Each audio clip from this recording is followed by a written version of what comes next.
And then he looks all nervous after. He Dude, like and then he starts starts freaking. whimpering. Yeah, he gets all freaked out. He's like, Mm, mm. What the fuck? Did I say that right, boss? Fucking lock in, Charles. Poggers. It's silence before too. It's really fucking funny. It's really it's out of nowhere. So goofy, yeah. I fucking love that. All right, the stream is now working and online. I am now recording. We are actually officially ready to start now. Wow! Yippee! Dan and Chuck, are you here? Yep. Hell yeah. Pog- Poggers! Tigers.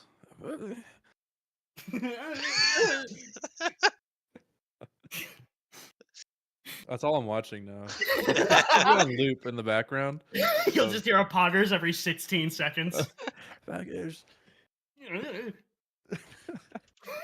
I wish there was a way to like randomize volumes for videos so it just repeat and sometimes it'd be super fucking loud. Just An throw hour of on silence the broken up by Chuck E. Cheese saying poggers. There has to be a video. Hang on. hour of silence broken up by FNAF jump scare noises.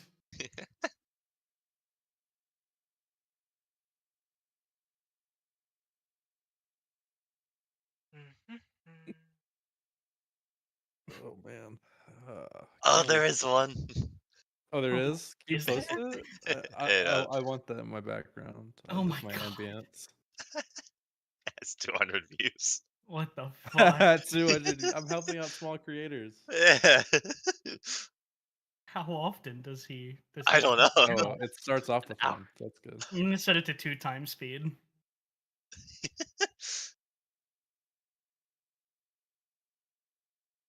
That fucking picture is also terrifying. That's yeah. Holy It's- shit! That's What are they?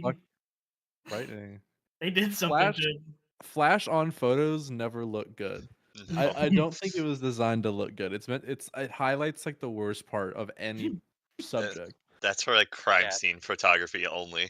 Yeah. Right. And it's like directly. It's also not good color, right? Like skin does not look good with that No. fluorescent It's white. nothing naturally is big, bright white light.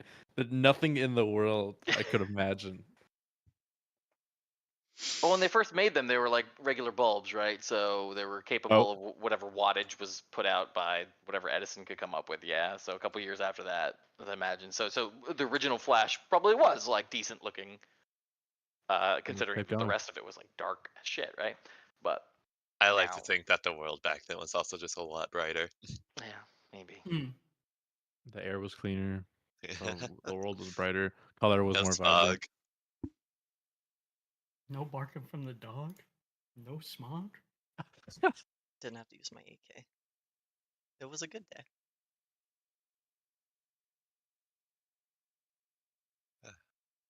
Don't worry, I'm about to fix this awkward silence. I Yeah. promise. Okay. Mhm. Corbin, you're stalling. No, I'm just waiting for this thing to Corbin- finish loading. Corbin I'm actually having didn't plan a session. yeah, no, I'm actually writing it up right now. I'm like whatever the teacher is going up and down the aisles to collect the Mhm. homework. I'm doing it right now. Yeah, could No, you guys, I please introduce yourselves and tell us one cool fact about you? stall as long as possible. No, I'm having a audio issue on Foundry where I can't play preloaded songs, so I'm just gonna do it through the Discord. So if you guys could just cue this up real quick, and if we are all ready to get started, I will go ahead and begin. So, welcome everyone to the Westlands.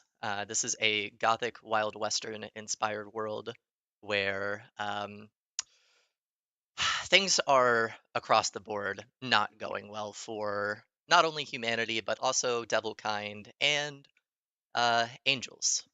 A lot of this world takes a lot of inspiration from real life Christianity, real life mythos, kind of pulling in a lot of different ideas together to kind of try to push the idea of this gothic wild western thematic. All of you have created characters with this unified, well, mostly unified, understanding that the Westlands need to change. And something that I like to do for all of my games is to kind of get everyone into the mode of play, as if this were a new episode of a TV show. Um, I go ahead and play a intro theme. So on the count of three, if everyone would like to go ahead and play the song. 1, 2, 3. As if I wasn't a minute and 23 seconds into it already. In the haunted westlands where shadows the same thing. reign supreme, whispers of the damned echo in every scream. Beneath the moon's pale gaze where nightmares breathe, we tread the cursed soil with a shiver of dread indeed. Oh, the westlands where darkness holds sway, where souls are tormented night and day. In the grip of fear we wander and roam, in this gothic realm we call our home. Through the mist-laden streets of New Progress we roam, haunted by ghosts of the past, with secrets to bemoan. With each step we take, the fog thickens around, and the howls of the damned are the only sound.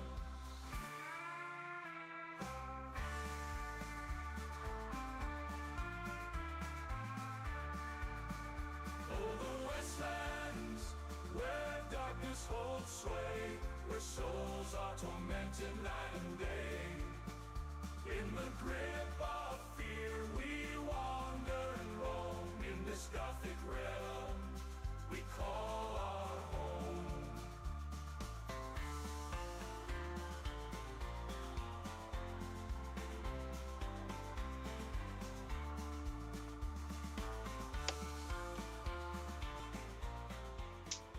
In this gothic realm. So we will pick up with Nadine.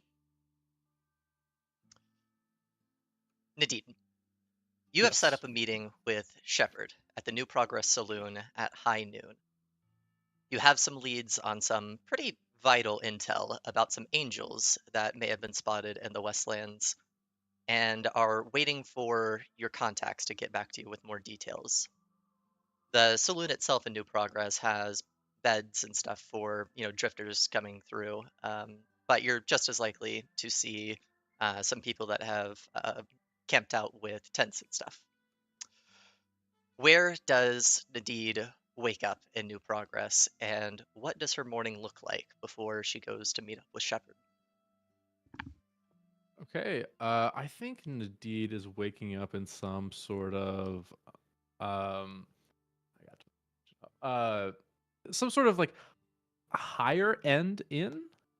I think she wouldn't really stoop low for her travels, knowing that she likes a good night, she likes a good place to sleep. She doesn't really want to sleep out in the boonies. So wherever that is here, she would probably wake up there, and then her morning, gets up, gets dressed, tries to look nice for everybody, tries to put on that appearance of confidence and you know assuredness of herself as she gets up and leaves. Okay. Question for you. I wrote in your intel document. Did you get a chance to look at it? I looked at it before we started. Fantastic. The tab about Kraken Jones. Do you think that Nadine would have some sort of working relationship with him, or is she more of a um, private worker type person? I think she would let him know that she's in town, Mhm. and that she's on business. So hopefully that if there's ever a need, she could come to him and ask for some help if needed. But it's more of just a formality to let the Gotcha. working Okay. boss know All that right. you're in town. Sure. So if it's a formality, I think the best place that you would be directed to would probably just be the saloon beds and stuff. The quality of living in the Westlands in general, but especially New Progress, is pretty low quality. There's not really a such thing as like fine dining or living situations. Okay. All right. So you find your way to the saloon, buy a room for the night. Whenever I DM, I typically don't care about small gold values or money values, so stuff like copper and silver. I mostly just deal with gold, so we can just say that you know throw a couple of copper coins at them and pay for the room for the night. Gotcha. Okay. Yeah. So yeah, you bed down. It's a bed, but you know, you've had better. You've also had worse, so it is what it is. Rest for the night. Wake up the next morning. You have a couple of hours before it's actually time for Shepard to come by the saloon. Is there anything you would like to do now, or are you just waiting for him? I think I would like to go talk to Kraken Jones if he's in. I don't know, he might be on business right now, but I'd like to go talk to him and see what he's up to, get some local news. Yeah, sure.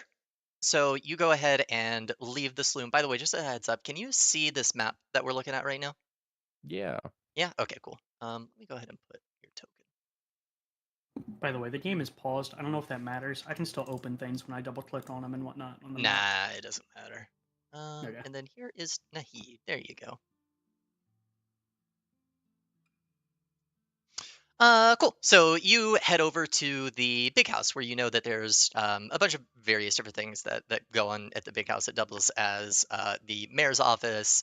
There's a kitchen inside. There's also a makeshift jailhouse. Just a whole bunch of different necessary buildings for a community, all packed into one. And you go by and you see that there are an abundance of peacekeepers, actually. Peacekeepers are the generalized guard folk of the Westlands. They serve the exiled, who are anti technology sorcerers. So while you may see that they look like regular gunslingers, they don't actually have guns by their side. They use spells like magic missile and other abjuration slash evocation magic to do their guard duties, protect and serve and whatnot. You knock on the door. One of them greets you and says, "Can I help you?" Yes, I think I'm here to see Kraken Jones. We have to catch up. We're old friends, and I'd like to know what's happening in New Progress since I've been. It's been a while.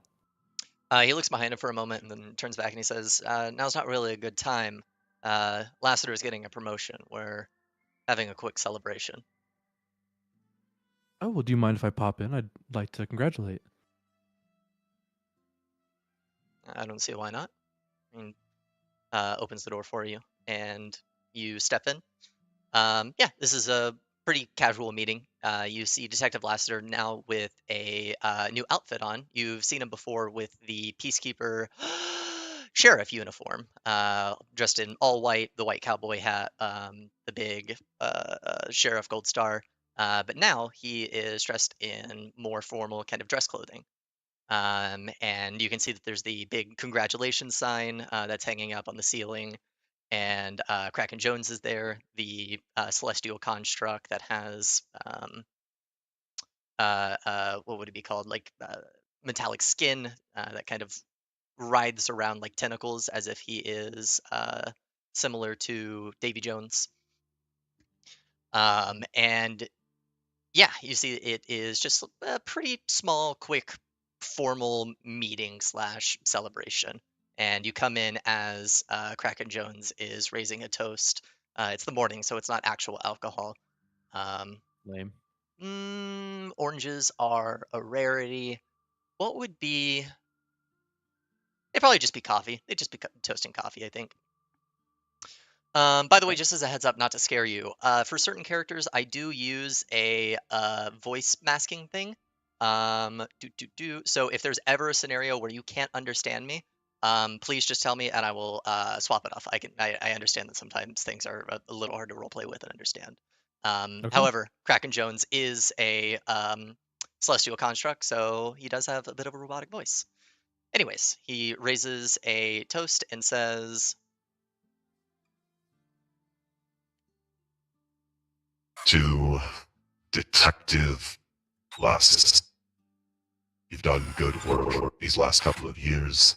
You've earned this promotion.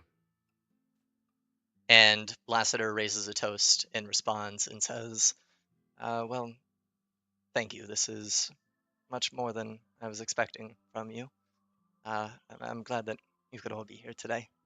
I look forward to protecting and serving. He raises a glass, they all cheer, and they begin to disperse and mingle amongst themselves. What do you do? First off, would I have any, let's say, negative encounters with this detective at all? That, maybe some run-ins with the law. Um, he is very anti-technology. If you are a character that uses a lot of technology, yes or no? I'd say no. I keep it pretty simple on the technology side, but I may have been involved with, maybe transporting technology around at some point, or being a person who makes it easier to get technology for people.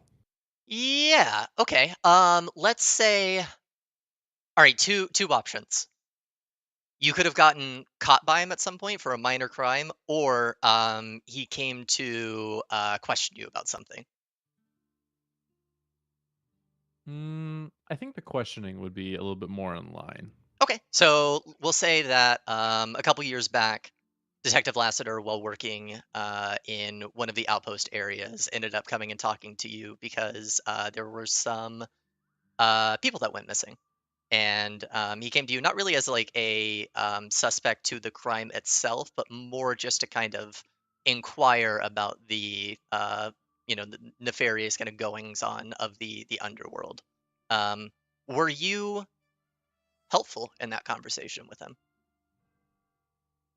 Um, I would say that I just sort of spouted a bunch of half truths just to try and clear myself and get rid of any suspicion. Not necessarily helping or harming the case at all. Gotcha. Okay. So yeah, just try to throw him off my scent more than Gotcha. anything else. Okay. Cool.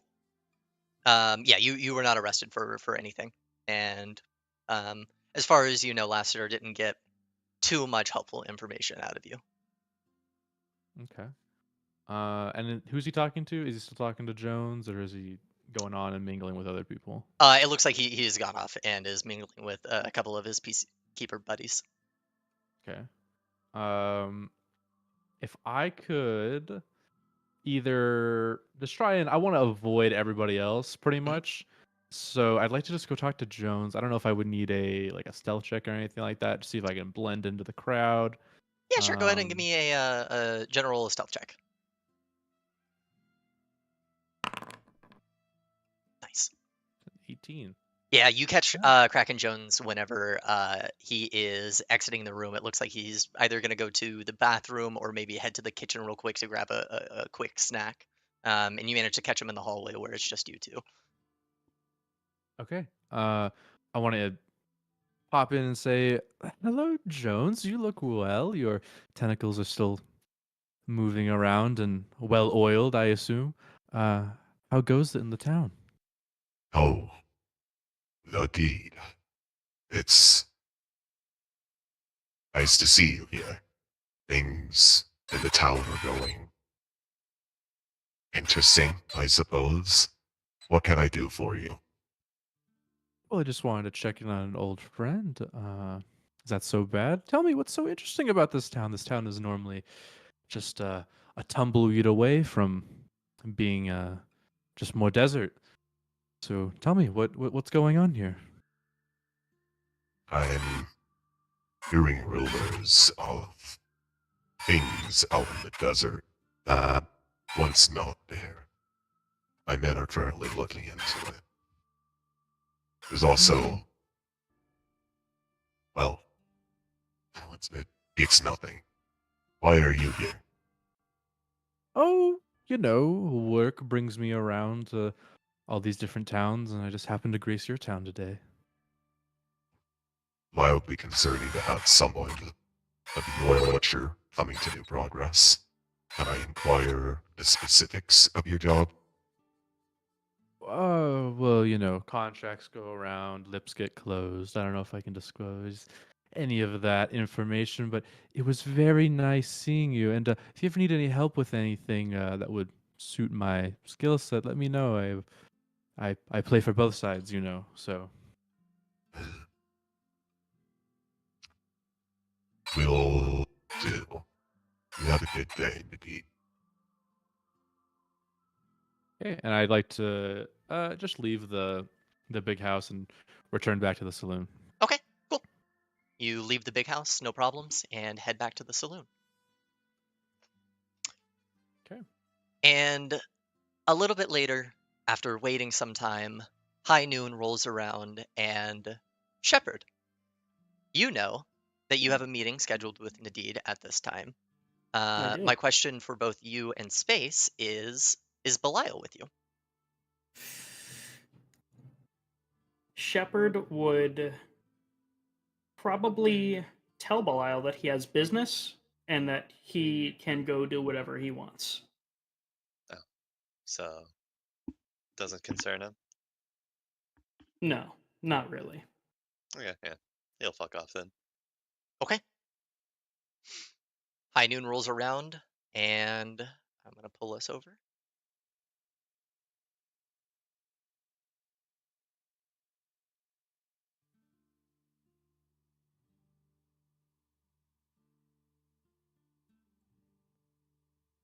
Let me know if you cannot see, by the way. I can see. I can see. Are I you can fight. sure?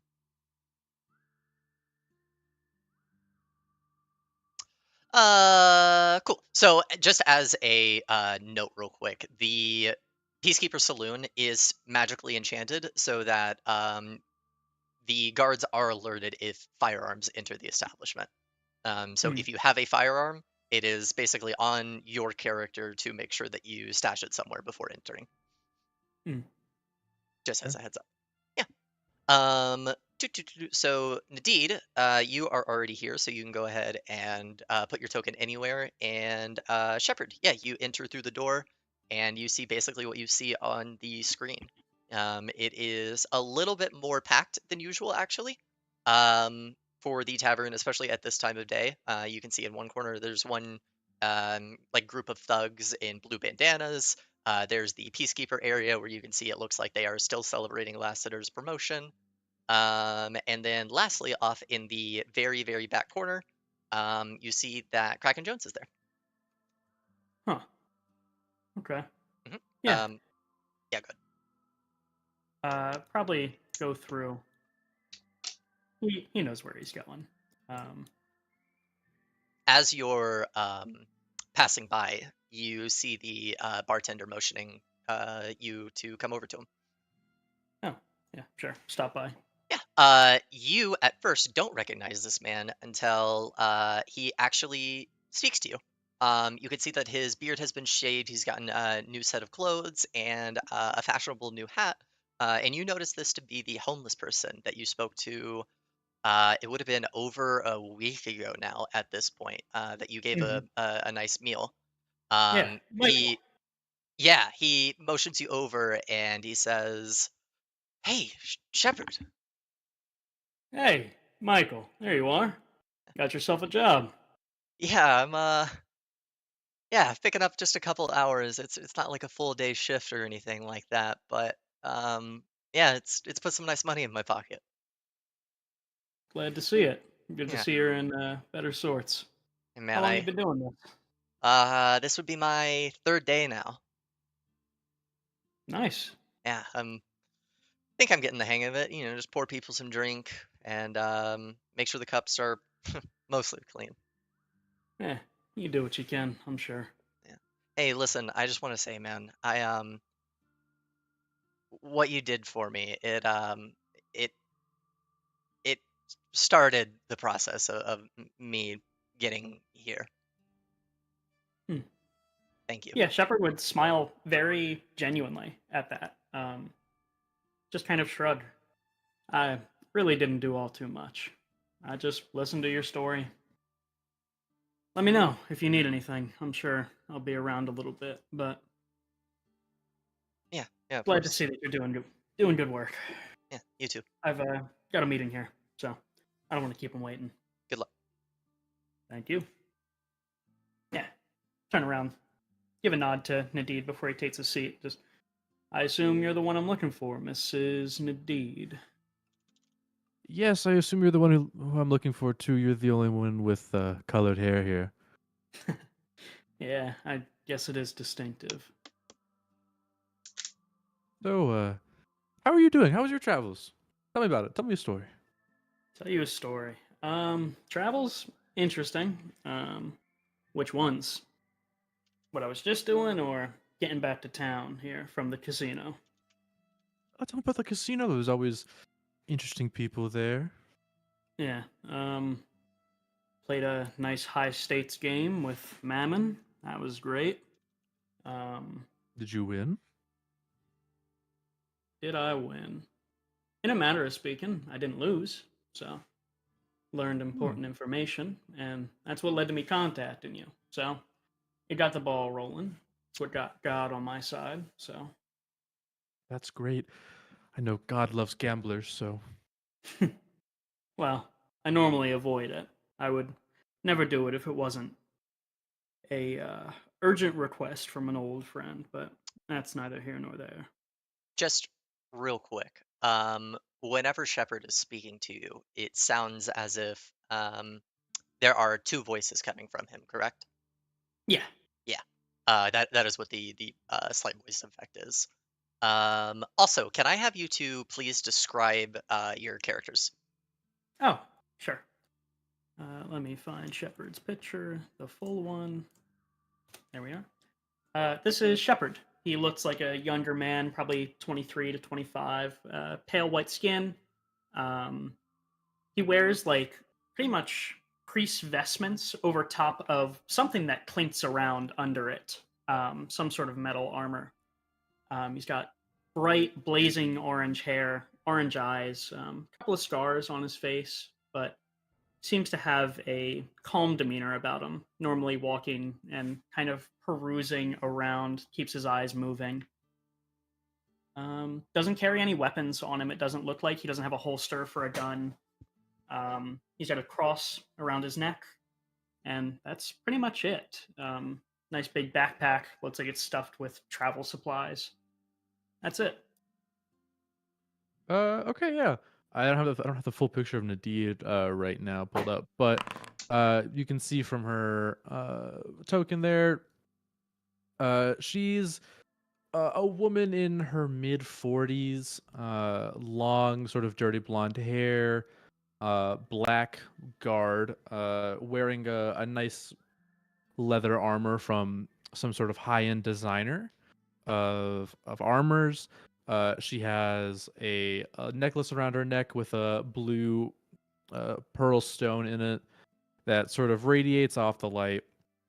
And she doesn't carry any firearms, but she does carry two hook blades on her back. But they look like just more skinny crowbars that are slung around her back. And Hmm. she's very calm, and it could be misinterpreted that she's feigning interest of how enthralled she is by the person she's talking to. Hmm. Interesting. Gotcha. All right. Shepard would focus back into the conversation and kind of thump his hand on the table and just, so, I called you here for a very specific reason. I've got, I guess, a request for a long term deal. I don't Okay. know if you're free for something like that, but there is something of great value out in the Westlands, around Northeast.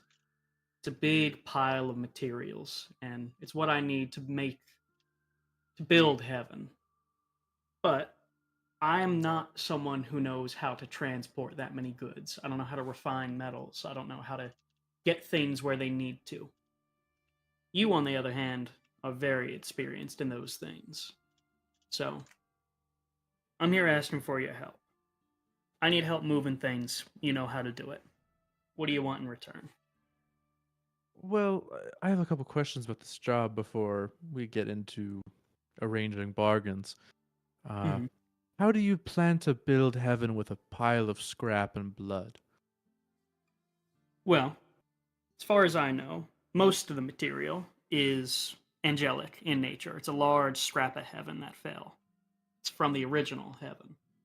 So, it seems reasonable to me, with enough engineer and God's grace, we could manufacture that to some sort of city, a floating one that'll rise above the fog.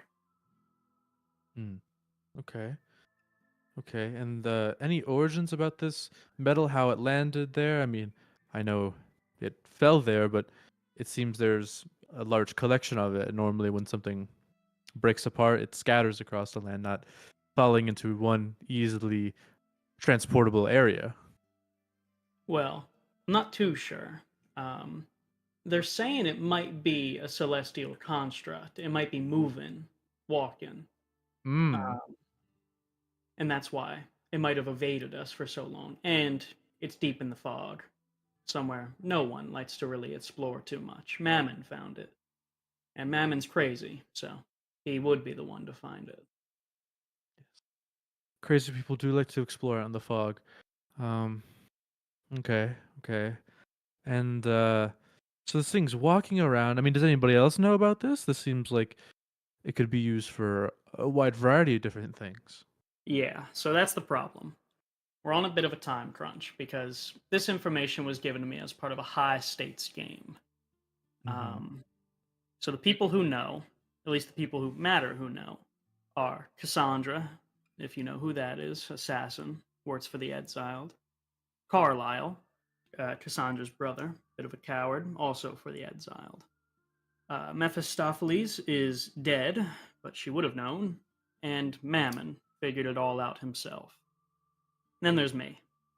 Um, at this point, I don't know how many people know, but it's not much of a secret, and I imagine word's going to get around pretty fast. Okay.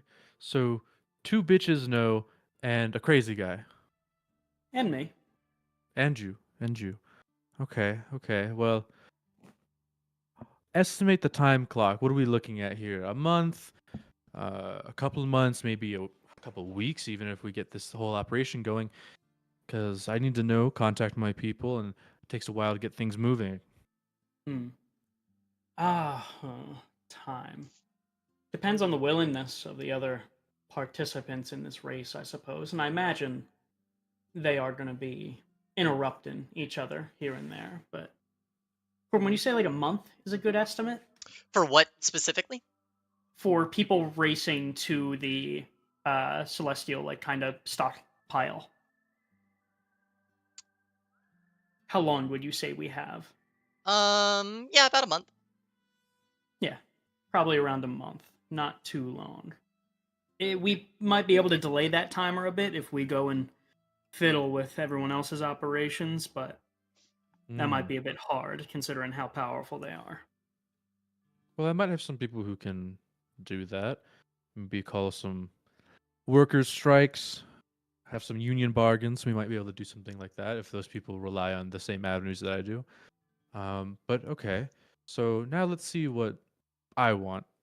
Besides, I'm assuming there might be some heavenly retribution that I get. Maybe I get my own spot in heaven after all this is done. Um, If maybe a you earn it, statue. That'd be cool. I like statues. Um, I have a vested interest in opening up the old railroad that doesn't exist anymore, and I'd like that back open.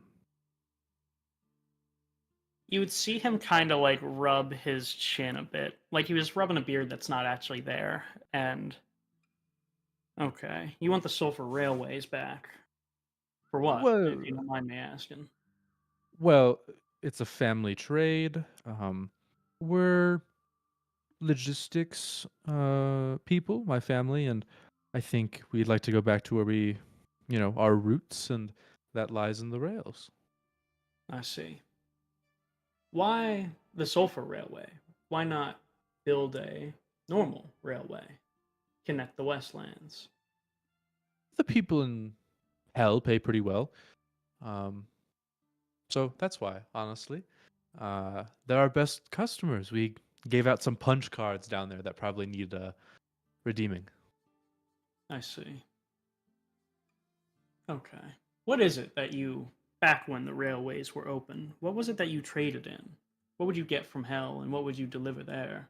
Anything that would be overly concerning for a man like myself? Guns, people, rare resources, drugs, liquor, uh, anything that anybody would want. If somebody's wanted it, I'd probably transport it down to hell and back. I see. So, it's pretty much what you already smuggle. The apple doesn't fall from the tree very far. I see. Okay. I think we can work with this. I do need your help, so I'm not really in a position to say no. As for your comment about getting your place up in heaven, I can't guarantee that you'll get that place, but you can earn it. Anyone who is a good person, wants to help others, you know, be a moral, good, righteous person, has their place in heaven. But I'm not the judge. That would be God. So I can raise the city. I don't know if you'll be allowed to stay. That's dependent on your actions. But I can give you the opportunity again, one that's been gone for many, many years. Well, I think I can prove myself. An opportunity is all I ask for. Fair enough. Okay. Sound like a deal? And he'll outstretch his hand. Yeah, deal. We'll shake on it. And as the Sure. two of you shake on it, we cut over to Belial. Belial, you broke off Hello. from Shepard whenever he had some business to attend to in the city, and decided to go walk around town for a little bit. Eventually, making your way over to the general goods store where you run into your old friend Jasper Kane. Jasper Kane is a red-headed human male who has been running the general goods store for some time now. You guys have a nice working relationship where sometimes he'll give you intel here and there. But for the most part, your relationship comes down to you need bullets a lot of the time, and he has them. Except for conveniently right now, where you have a large amount of bullets that you won't need a refill for a long time. Hey. Yeah, open the door, come in, and he greets you. Morning, Jasper. Mm. Just got back in town. Had a nice, successful outing. Yeah, is that so? Yeah, so here for some more jerky, and I guess looking for a new lead. Got any gossip going around? Yeah, well, I've got this, let's see. Do you know Mod? Mod. Doesn't really ring En- ring a bell to yeah, you. enlighten me. This. So, been hearing word of some horses going missing up in the farmland area. Real problem for me because some of the shipments go through that area. Lost 2 shipments last week. Turns out Mod, the fuckhead, uh, not really doing too hot. Seems to have gone down the drain mentally, and has started stringing up horses and executing them on his ranch or whatever the fuck he calls it now. So, been trying to figure that out. Huh. Yeah. Quite the predicament. Going insane, but why horses? Yeah, not really sure. In all fairness, I never liked the buggers. Hmm. Um, oh, I also do have a little personal request. Sure. I came across some rarities. Uh, as a nice little reward for myself. I don't necessarily partake in this, but perhaps you know someone who will? And Belial will flash out some of that scarlet elixir. He looks at it and says, uh, There's that one dude that buys blood from the black market sometimes. One dude? Yeah, I think he goes by the count or something. Hmm. Heard of him, but I believe he's kinda been underground recently, according to my information. Besides that, then I guess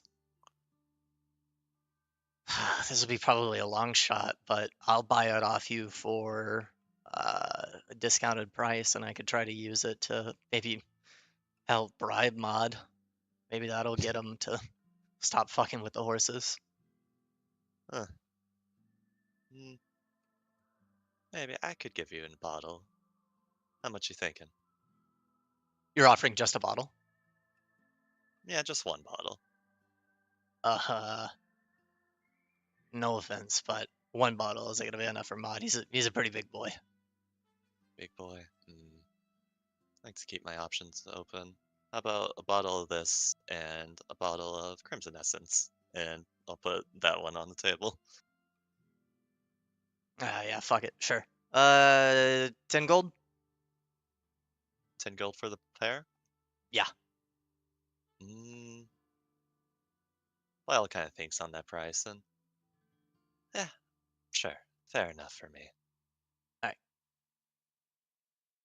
Anything else? Just that jerky we talked about. Oh, yeah. Beep, boop, beep, Addicted boop. to that stuff. Yeah, it's pretty good. Here we go. All right, appreciate the help. Yeah. He nods, sees you up. And I leave. And at this time, we swap over to Cassius. Make sure Dan is here. Hello, Dan. Hey. Nice. Cassius, you have been stuck for over a week on your caravan as it quote unquote safely transported you from the casino Red Rum to New Progress. You seek a Was man I named. in? Oh, go ahead. Sorry, real quick. Was I in Red Rum or was I? Because I thought I was banned from Red Rum. So was I in Outpost Alpha? It is all one general Oh, area. oh, okay. Yeah, Outpost Yeah. Alpha. Yeah. Got it. Roger. You seek a man named Shepard, who might be the key to get your old life back. So when you arrive in New Progress, you head to the best place to start searching, the saloon. You push open the saloon doors, and everybody stops at the new face that just rolled into town and looks. What do you do? Yeah. So Cash would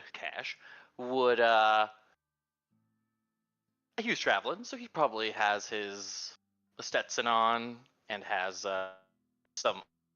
Are there sunglasses, shades of some kind that he is that anachronistic in this world or No, shades exist. would it be perfect? Yeah. So he's definitely covering up his red eyes, his the red tiefling glowing eyes, trying to blend in with humany looking folk. Otherwise, he's wearing the clothes that you can see in his artwork, sort of a nicer vest that's seen better days, and a white shirt underneath, collared shirt underneath. That's the collar is kind of the top couple buttons are down. White hair, dark stubble, and he kind of walks in and definitely has a saunter to his gait and a little like holster with a deck of cards kind of strapped to his side, which is probably a little weird. 1 second, my baby, of course, chose this time Sure, it's all to good. pacifier. I'll be right back. All right. Those are so many pacifiers. He's eating them. Yeah, Well, they're like candy to him, you know. I like the taste of rubber. I love rubber.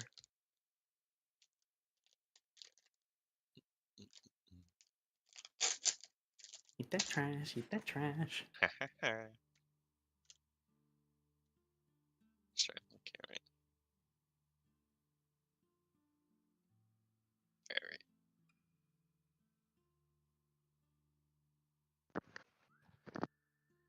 Okay, I'm back. Sorry about that.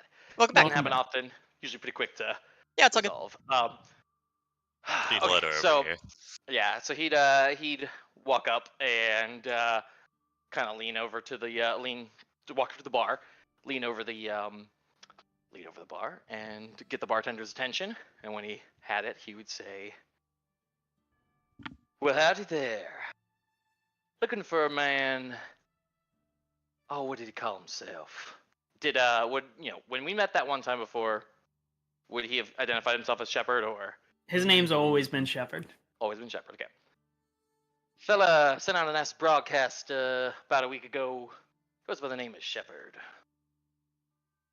Oh yeah, I know who you're looking for. You're in luck actually. He's right there at the end of the bar.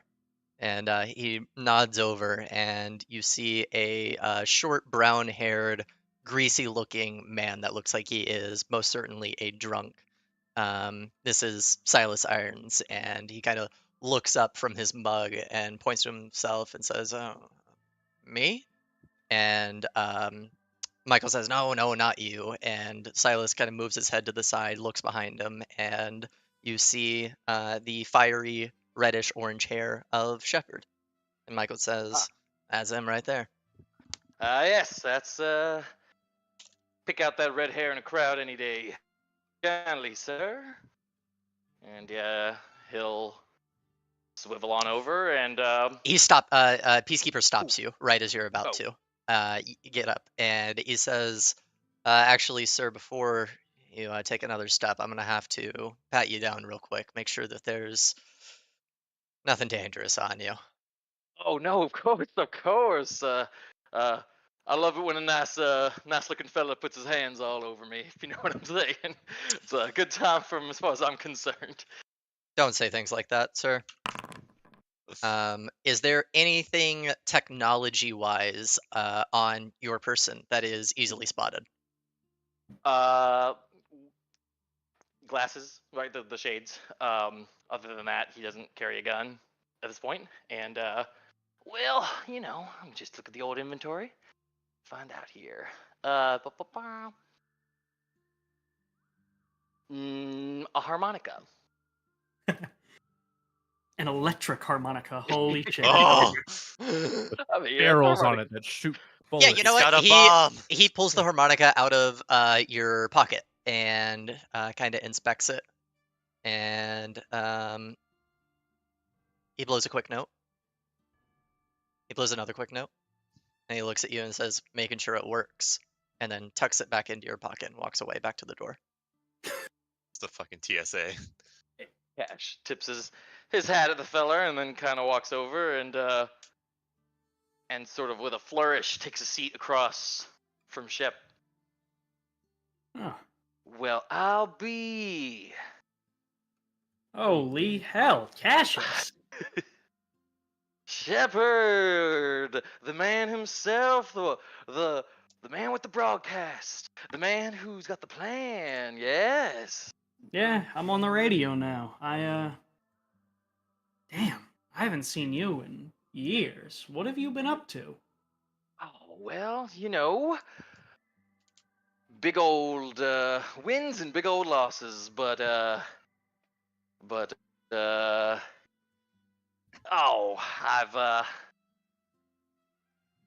been scraping by. It's not easy for a man with my talents to be kicked out of Red Rum and forever banned from gambling again. But I've made do with what I got. But I was just saying the other day before I heard your broadcast that it'd be so nice if someone were to put heaven back up in the sky. And lo and behold, you you did it, or you were planning to do it. You said your thing, and I said, "Oh, you know what? That's a cause I can get behind." You can see on Shepard's face, he is listening to your fun words and not believing any of them. And he'll give you kind of like a nonplussed face and just, Cassius, you're not a bad person by any means, but you weren't God-fearing before. Got yourself banned from Red Rum. You were just saying you wanted to get heaven back up in the sky? That doesn't sound too much like you, buddy. Oh well, we can all turn a new leaf, right? We can. offer the chance if you want to. Um, what makes you want to so suddenly? Oh, well, might have made a bad deal with Mammon. A little bad bet, a little wager. What's okay? What's the bad bet? Okay, well, that night when you met me, I wasn't being the most forthcoming about what I lost. Uh, yeah, I was on a winning streak. The old Yeah. devil decided to cheat, and take me head on. I thought I could. I knew he was a cheat, but I thought I could catch him in the act. But nope, I lost big, and the deal was I could never gamble again until heaven's back in the sky. After I heard your broadcast, I might have sent him a little message saying double or nothing. Uh, heaven's back in the sky. I get my life back. I get my winnings back, and he gets my soul if he wins. If I die before that happens, Shit, Cash. so we really gotta get heaven back up there. You bet your fucking soul. Okay. Yeah, I can see why you want to do this now. How long has it been since you couldn't gamble? That was like your thing last I knew. How long ago was it? I don't think we landed on a date, so Oh what would you man, we did not land on a date at all. I have I no would say it's idea. probably been like a couple years, so Sure. we could just say 2 years. Yeah. Probably good round number. Cool. 2 years ago, 2 years. I mean, it was the night you met me. When this Shit. happened, and he flips up his like he kind of flips open the holster and pulls the pack of cards into his hand. I see. Okay. Cassius, do you actually want to get heaven back? Do you have any real interest in this, or is this just desperately trying to save your soul? Which, by the way, perfectly reasonable thing to want to do. I do not like the idea of people being eternally damned. I'd like to help if I can. Heaven ain't necessarily the kind of place for a fella like me, but you know, there are those who I'd be happy to help get there, right? Like just cause I live better in a den of sinners doesn't mean that that's the fate that all should suffer, right? There are plenty of good kids on the street that could have better lives in a place like that. Uh, and my family, the women who raised me, they could do for a nice cleaner place to operate their business. So yeah, sure, let's get heaven back for heaven's sake, yeah. All right. If you want to join my flock, you are free to. You don't have to believe, but if you want to get heaven back, I'll take you. Excellent. What's the first move then? How do we do that? Well, first move is let me introduce you to my friend here, Nadine. She's going to be helping as well. Hello, and she reaches out her hand to shake your hand. Cash, kind of with one hand tips his hat, the other hand shakes yours. Pleasure, charmed. Yeah, nice to meet you. It seems Shepherd keeps good company. Two gamblers. Love to see Oh. it. Yeah, I met Cash years ago, but I'm sure the third that you'll probably meet sometime soon here will truly be a kind-hearted believer. And you can see he's saying it with a smirk on his face. The third is someone interesting for sure. And as if Okay. meeting his cue perfectly on time, the fourth member of the party steps through the saloon doors. Space, if you would like to describe your character. Yeah. Hello, this is Belial. He is a very pale-skinned devil. Kind of has a bit of a goat motif with his horns. He keeps himself pretty well kempt. He has a thick coat, but underneath is a nice, well, kind of like old-fashioned banker suit. You know the whole deal with the vest and all that. Mhm. Hmm. Uh, While in town, he travels very light. The only thing notably on hand would be a nice whip that he keeps at his side. As soon as he enters, he's looking straight towards the bar, but his eyes slowly drift across the room until he spots Shepard. Takes the Yeah. opportunity to make his way over there. As you step by this group of people, they are playing tic-tac-toe darts. Do you step over their line of sight, or do you wait for them to finish? If they're not in the middle of throwing a dart, then I don't give a fuck, and I'll just move past them, the board and everything. Okay. Continue on. Yeah. Shepard will. Speak of the devil. There he is. Ash looks up and says, "Well, it's nice to see a friendly face." You speak up. He like goes to slightly turn his head, and then immediately, almost kind of recoils and just faces Shepard again. So, this is your business. This is my business. We got 2 bright new followers joining us. And you can see he's really enjoying giving you this information. Oh, This right here is Nadine. She'll be handling transporting things. And this here is Cassius. He is a firm believer in the morals and integrity of heaven. oh, and this one's not a slave. No. Was the last one a slave? Well, last one was a slave. You'll meet Jeans. She's a nice girl. From I bet behind she you, is. Kraken Jones appears, and butting himself into the conversation, he says, "Do as I put on the voice smile." Speaking of that, Jeeves and the other tieflings, Shepard. It's nice Kraken to Jones? properly meet you after this new version of you. I noticed that you brought some tieflings to New Progress. That I did. I brought. You mentioned Jeans by name.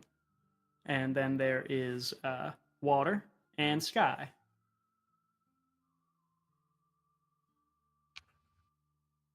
What you did with helping them out is very commendable, and I wanted to say thank you on their behalf. I'm sure they thank me as well.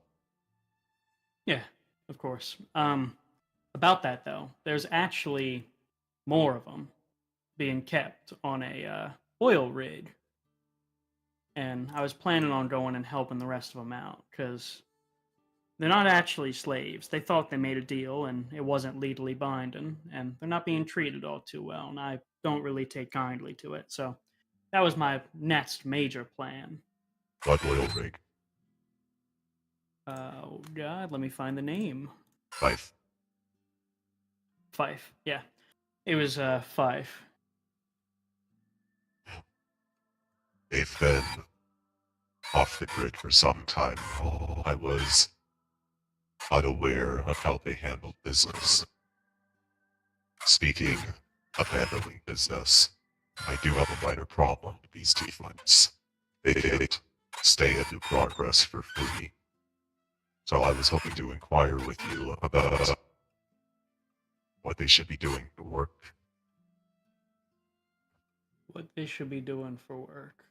And I'm Well, gonna take out the voice for just a second. There are a couple different options that I could think of. But if you were gonna go off in a direction, go ahead. yeah. Well, Well, they're I real good could at mining. offer one of them my old position at the ranch, seeing as I'll probably be leaving it. Um, Jean said that she wants to follow me, become part of my flock, so she might be leaving town with me. And Water, he doesn't talk much. I really don't know what he would be up for doing. Kraken Jones inquires about you're thinking about the tieflings that are here now, but what about the other tieflings that you're going to save?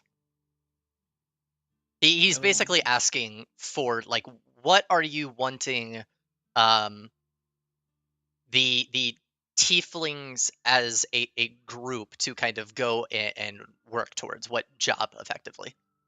Mm. Shepherd would. Well, what job would I want him to work towards? Those that'll join me, I would Mhm. like to help build new heaven, of course. More hands, more followers. But no one's forced to join me.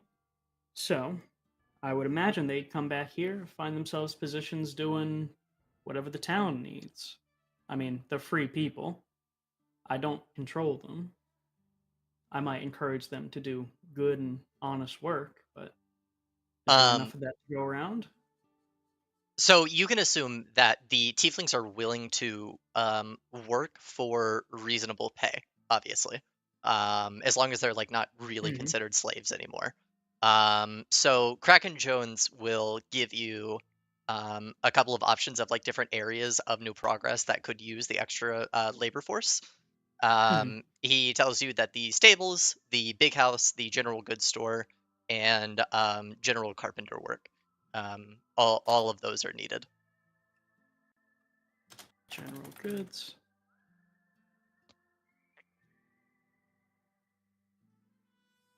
Stables, big house, general goods, and carpenters. hmm Okay, gotcha. And you can infer that putting the tieflings to work in one of those places right now, just because there's only two or wait, three of them or two of them if you're bringing genes with you. Hmm. So you're not going to see like too much of like an increase in whatever the business is, but obviously you can assume if you were to save like all of the tieflings at the oil rig and bring them back, then whatever business you're putting them into, it's going to see some sort of boom. I see. Okay. Stables, big house, general goods. Big house is where like it's almost like town hall, pretty much, right?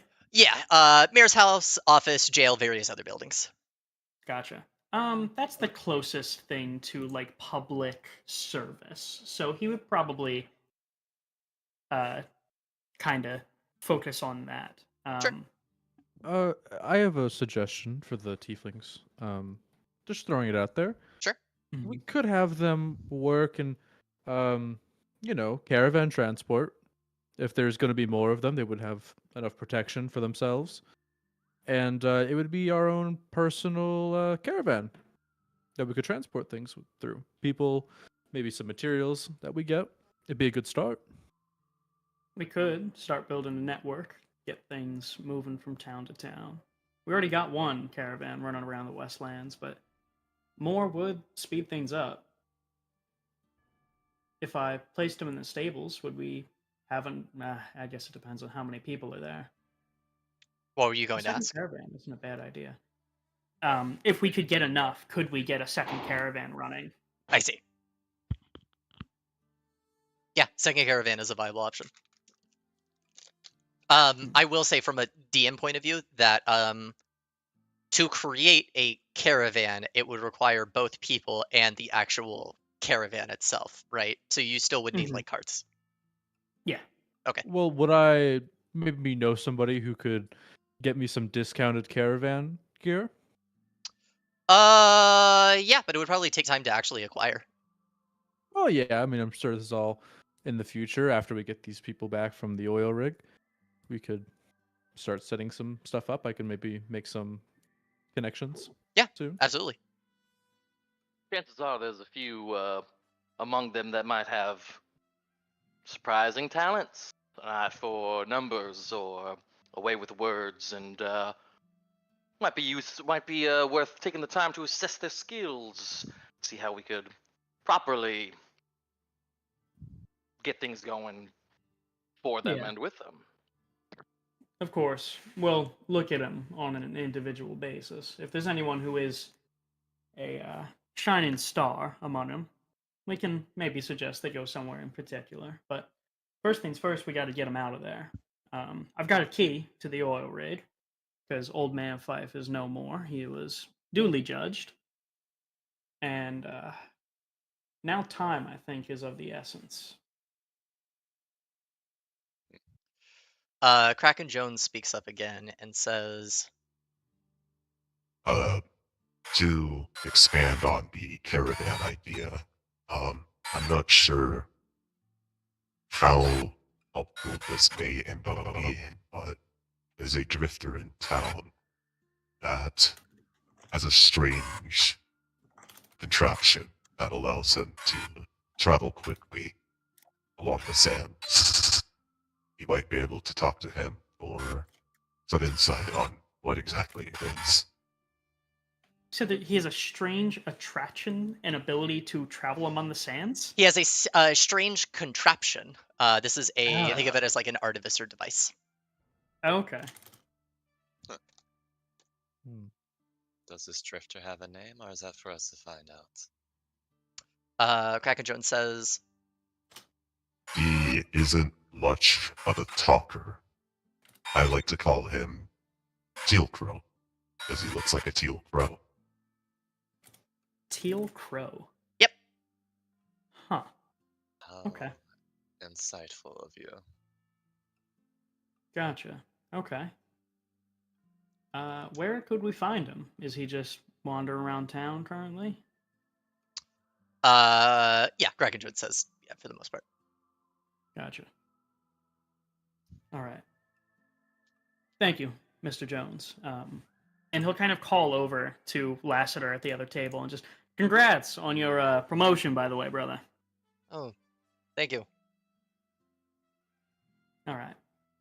I believe, if there's nothing else pressing here, and I'll kind of look everyone one by one, that we are ready to roll. I don't know if you guys have anything you need to do. I personally am free for the rest of the day, and I'm ready to head out whenever. Personally, I Cash came just- here to check the bounty board, but we're a little preoccupied now. I'll save that for later. Though, where are my manners? I'm Belial, by the way, and I'll step up to Nadine and offer her hand. She'll reach out and say, "Oh, it's nice to meet you. Your horns look very good today. I see you keep them clean." Yeah, only the finest for me. And what's the reason for being here? What do you provide? Well, I provide logistics and transport. I move things around, move people around. I'm more interested in what everyone else does. I'm still a bit confused on what everybody else sort of brings to the table here. Well, Shepard is the man of the hour. He's here for everything. What about you? What specialities do you hold? I bring hell itself. As I said before, I'm Belial, the full title being Archfiend of Pride. Hmm. Okay. Our parents might have met before. And she'll look towards Shepard. Might they have? Well, there's a chance, I suppose. Yeah, Interesting this is phrase in Belial. there. Would love to know more on that, but got a feeling you're not gonna give us a whole life story now. No, there'll be plenty of time on the trail. Indeed. And why is it here? And I'll kind of point towards Cash. Ooh, it. It's I haven't heard that one before, but I suppose it is here for the ride. And he kind of like shakes his hand, like extends a hand. Cash card slinger, at your service. I can do whatever you need. If it's just talking up some fine folks or swindling some feeble-minded. A humorous one. So I'll mark you down as entertainment.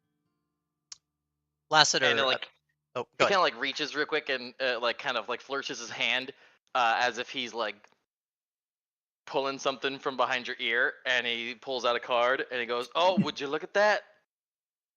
And he shows the card. It's like a tarot card, and on the face it's got like two gunslingers back to back. And he says, "If it ain't the partners in crime," and he's gonna use an action to activate it and give himself and Belial Temporary hit points equal to 2 rolls of my die here. I think we should roll in chat. Yeah, here we go. Boom. 7 hit points. 7 temporary HP. Let's go. Let's go. Uh, Flail will give you a very unamused look and just fascinating.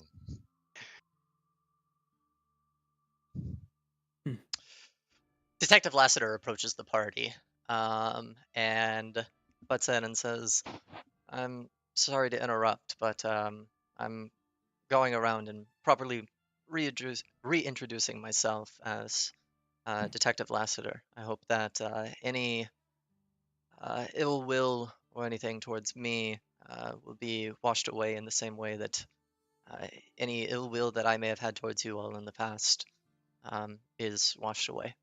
I look to serve you all with respect and kindness as detective of New Progress. Shepard would look a little confused at that, but right. I have never had any problems with you, detective.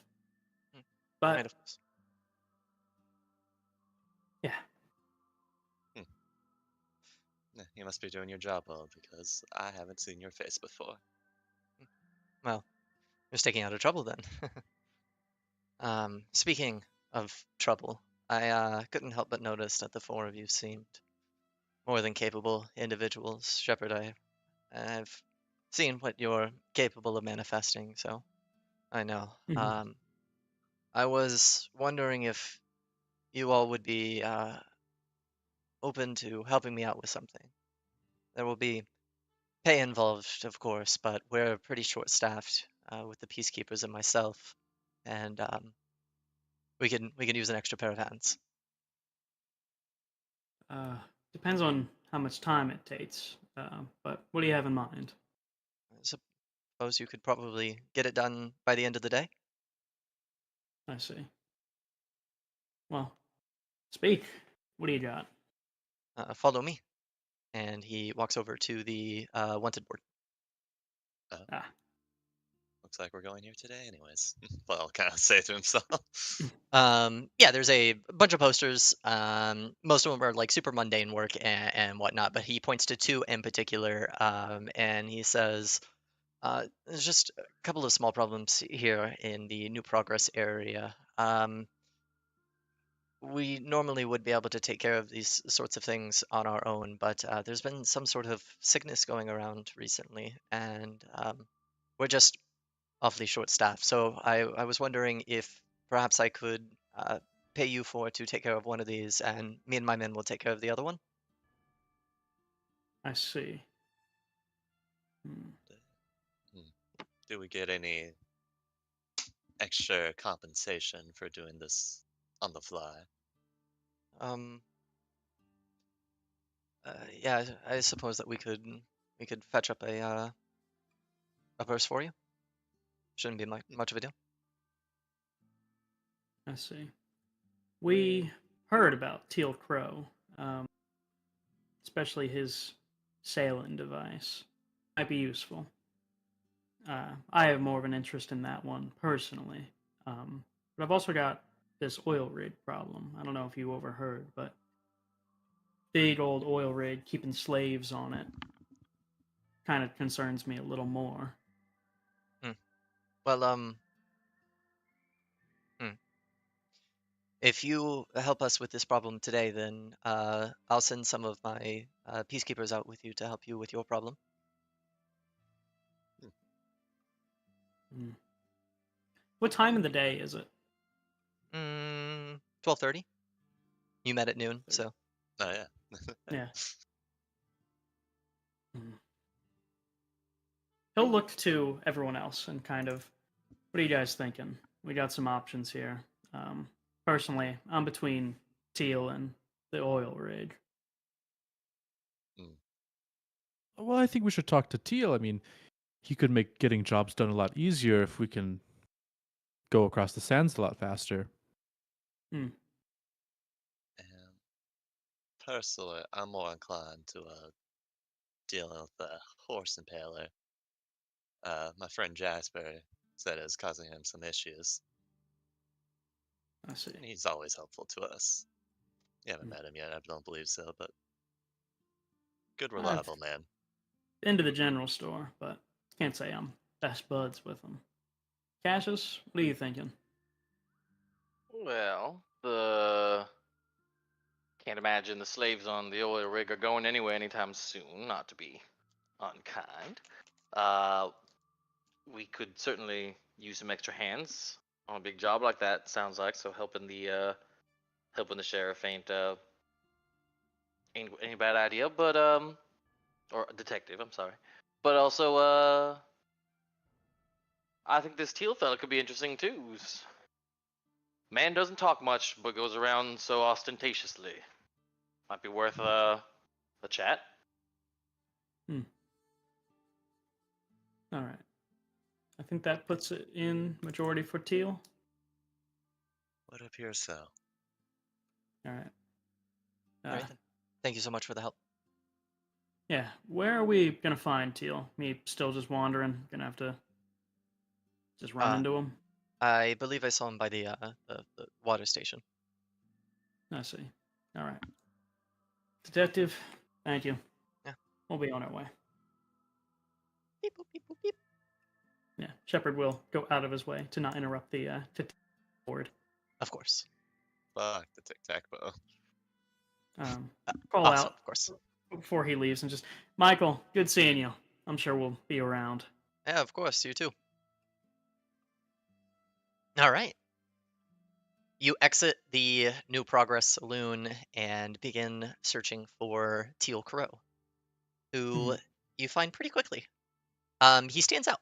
Teal Crow is a figure that stands about 6 feet tall, but is hunched over. He has a brownish gray cloak that covers most of his body.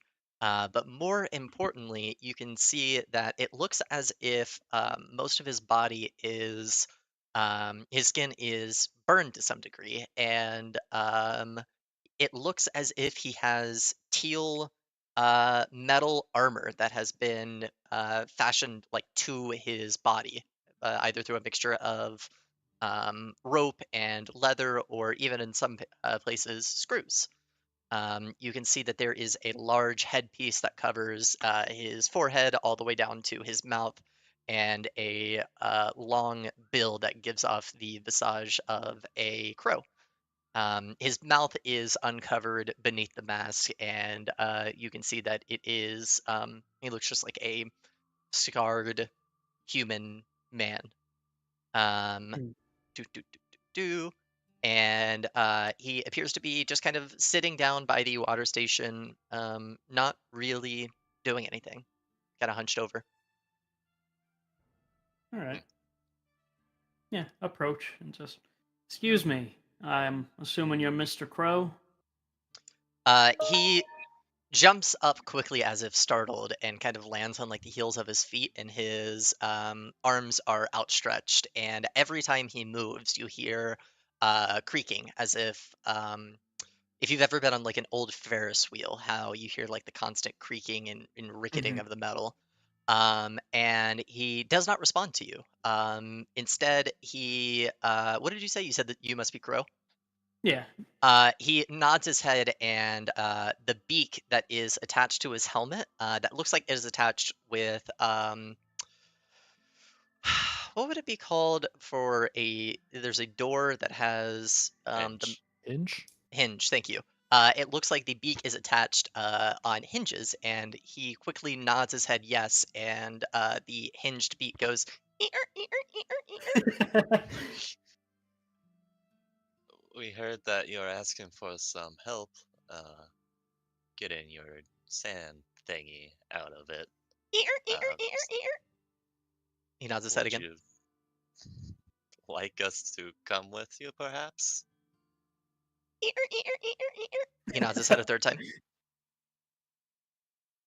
All right, I think that settles it.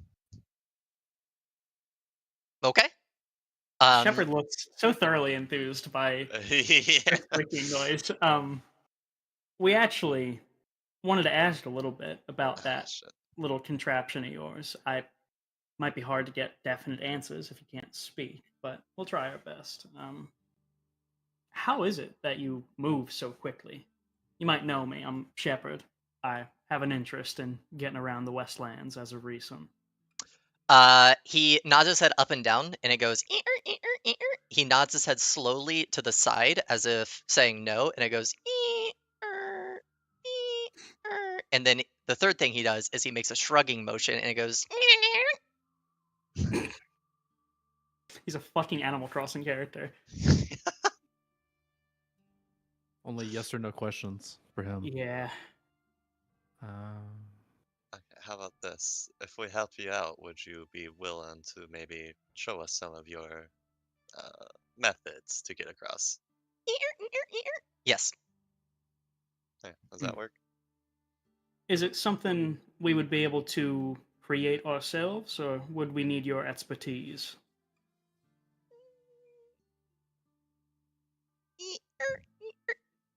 Yes, with an asterisk. I see. Yeah, that's not necessarily yes or no right there. So we would need your expertise. Yes. Would you be willing to offer it to us? Ecstatic. Yes. All right, great. Wonderful. Phil, hold a hand out to make the deal. Yeah. Teal Crow places his hand, which does not feel like a hand at all. It is actually just kind of metal scrap and ligaments to vaguely kind of make up a hand that can be vaguely controlled by some stub fingers. You get the sense that he could not write at all if you wanted to. Gotcha. All right, yeah, he'll shake his hand. Okay. Cool. Have we restocked on rations since last session, or is that what we would do now? You can go I ahead and did. do that now. Yeah. Blyle will mention that he's going back to his place to get his stuff. Okay. Shepard will say that he's going to stop by the general store real quick and see if he can't trade for something. Okay.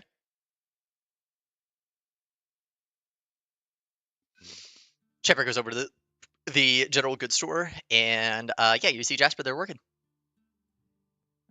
Yeah, walk in and just, excuse me, I was wondering if we couldn't make ourselves a trade. I'm open to it. I picked this up recently, and I'll put the ornate silver-plated pocket watch on the table. Mhm. And he'll look around the store, and it has like tools, right? It has like sets of tools. Yeah. He would look for an herbalism kit. Yeah, there's an old dusty one over there.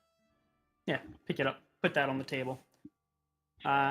Taking an interest in this after seeing someone pull some fancy tricks with one of them. So, what do you say? Yeah, it seems like a fair trade to me. You got yourself a deal. All right, great. Thank you very much. Have a good day. Have a good one. Yeah, that's it. Yep. Go ahead and leave. Belial goes and retrieves his things. I got a Um, gun. I got a gun. Cool. Teal Crow waits at the edge of town for everyone to gather up. This is a last chance opportunity to do anything in town before the party sets off. Good. All right. I was probably Yeah. just chilling with Teal Crow. Can I, while the rest of the party was out getting their stuff or Mhm. whatever they were doing, can I attempt to cast message? In this case, it's going to be Jack of Letters, and see if by using magic as a medium of communication, he can actually respond with more than just creaky responses. Gotcha. Okay. So, as you know, it's unclear whether it's magical for sure, but it's unclear whether it's like actual telepathy or not. Okay. So he would just sort of like he'd sort of draw the card, and then kind of like gesture it in the direction of Teal Crow and just say, "So what's your actual name instead of the what these fellas call you?" You cast the spell on Teal Crow, and it disperses as if you you were able to successfully cast the spell, but you were unsuccessfully able to connect with Teal Crow. Well, that's unfortunate. He's just kind of like shuffles the card back into the deck. I'd like to ask Teal Crow how old he is and number of head shakes. He shakes his head 29 times. Can we get Okay. 29 Can we get, creeps? can we get Yeah. 29 creeps, please? I'm not immersed yet. Wait, hang on. Is one an E or is it an E-er? Is one. Okay. He's going. He's really going for it. Nice. You even did it right. Sorry, I forgot to write that down. Can you do that again? I hate you. What's the bot back? All right. Well, good to know. Cool. The 5 of you set off. Shepard, are you bringing your horse? We got too many people. No. All right. You leave your horse at the stables. You set off on foot. Let's see. Let me think for 1 second here. Actually, we've been going for an hour and a half. I'm gonna call for a couple-minute break for people to go get drinks and piss and do all their other things that they want to do. All right. All right. I'll be right back. Sweet. I'll have to take a break sometime between like 11 and 12. I don't know how long we're planning to go, but I'll need to feed my baby a bottle. That's all. What time Takes is it like for you 5 right now? minutes. Oh. Oh yeah, sorry. That would be it's 9 right now for me. So like next 2 hours or so. Okay. Sometime Yeah. Well, within the yeah. next 2 hours. That Yeah, is yeah. perfect time. Or 2.5, something like that. When did we go to? You Um, can say Central Time is fine. I would like 3.5 to 4 hour sessions. Oh, sweet. Okay, yeah. Oh, and I meant to ask real quick, and then I'll let you go get your break. Did you have a plan as to how long we're playing? Like how many levels we're playing to roughly? Yeah, you guys are probably gonna be capping out at like level 10ish. Oh, okay. Yeah, cool. So we're not gonna be godlike power yet. So cool. Okay. Thank you, sir. Yep.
Hello, hello. Hello. Hello. Hello. Hello.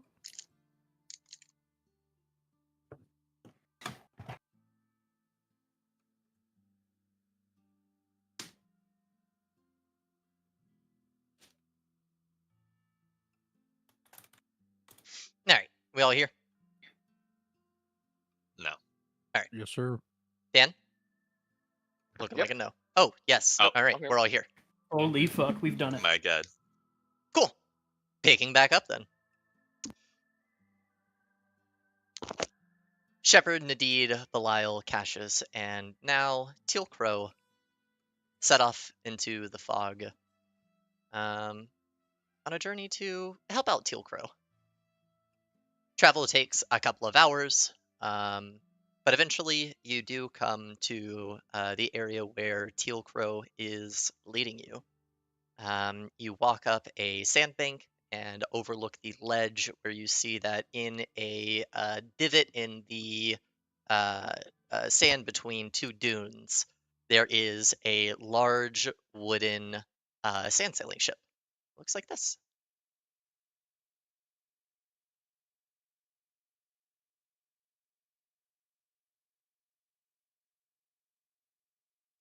I want to do this.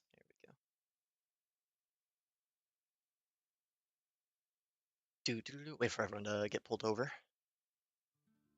I'm waiting. 98%. Boundary. Boundary. Oh no, egg on my face. I think. Yeah. There you go. Shit. Hold on. Oh. Oh, there we go. Okay. Yeah. Cool. You guys are What the fuck? you guys are on a sandbank, probably about like 120 feet away. Looking at this that has lodged itself into the sand, the front end right here. But furthermore, you also spot the decaying corpse of a large black beast known as a reaver that is native to the Westlands. You can see that it's been dead for probably about a day now. Most of its body has been scavenged, and the sun has dried out a lot of it. But there are piles of maggots that are um, feasting on the body and now kind of roaming around on the ship. I'll Yo, look over Crow, towards. did you kill that thing? Yeah, same thought. What was that? Yo, Crow, did you kill him at any part in that creature's death? He says no. Okay. Good. I'm Do happy you're you safe. know what killed it? No. Well, I'll get a little closer to it. I'm curious. Okay. Could I try and like surmise any tracks that were left in the sand? Yeah, absolutely. Go ahead and make Um, a survival check. Yes, sir.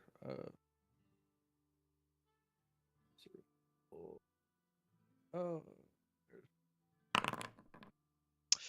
You notice that there are one set of tracks coming from this beast right here that ends with this beast and goes around the ship right here and off in that direction. I'll relay that information to everybody and be like, "Hey, there might be something out there, maybe." Good to know. Looking at the beast itself, can I tell like what kind of injuries it has? Um, Not any discernible injuries, as in like stab or bullet marks. Yeah, nothing that you can notice from where you're at right now. I'll get closer then. Ooh. Okay. Go ahead and make a check of some kind. Check out some kind. I would say that medicine. I love medicine. Okay. Doggers. You do not notice anything except for a swarm of maggots that has noticed that you are inspecting the body and begin shambling towards you. Take a step back. That's fucking weird. Okay. Can swarms do attacks of opportunity? Usually the reach is 0, so no. You are right. It is a I have to be in your square. So yeah, okay.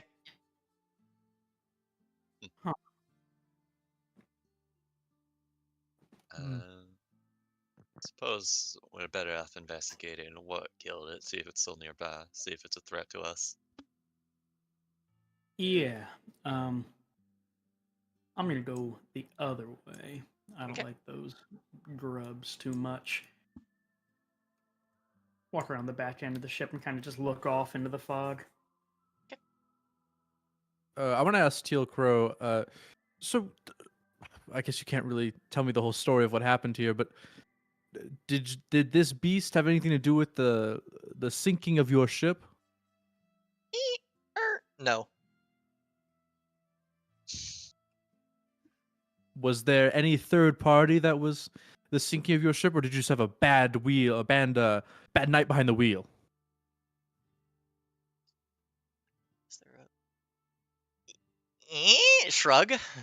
He's not Okay. really sure how to answer that question with yes or no because you asked him 2 different questions. Yeah. So do Was we it need your to- fault that you crashed? In shame, he goes yes. There we go. Okay. So is the problem mechanical, or do we need to somehow displace all this sand? The sand part. The sand part, okay. And I'm assuming you need us to clear out these little yuck beasties that have infested the deck. Yes. Okay, well. Well, you're a Whatever you pest. I'm boys sure have- you'd be good at exterminating them. Sorry, did Lyle say that to me? Yeah. I think that will be a group effort whenever we would like to start. Yeah. I'd like to see if we can find whatever killed that big beastie first, but if we can't, then time to start exterminating. Looking off into the distance. Ooh.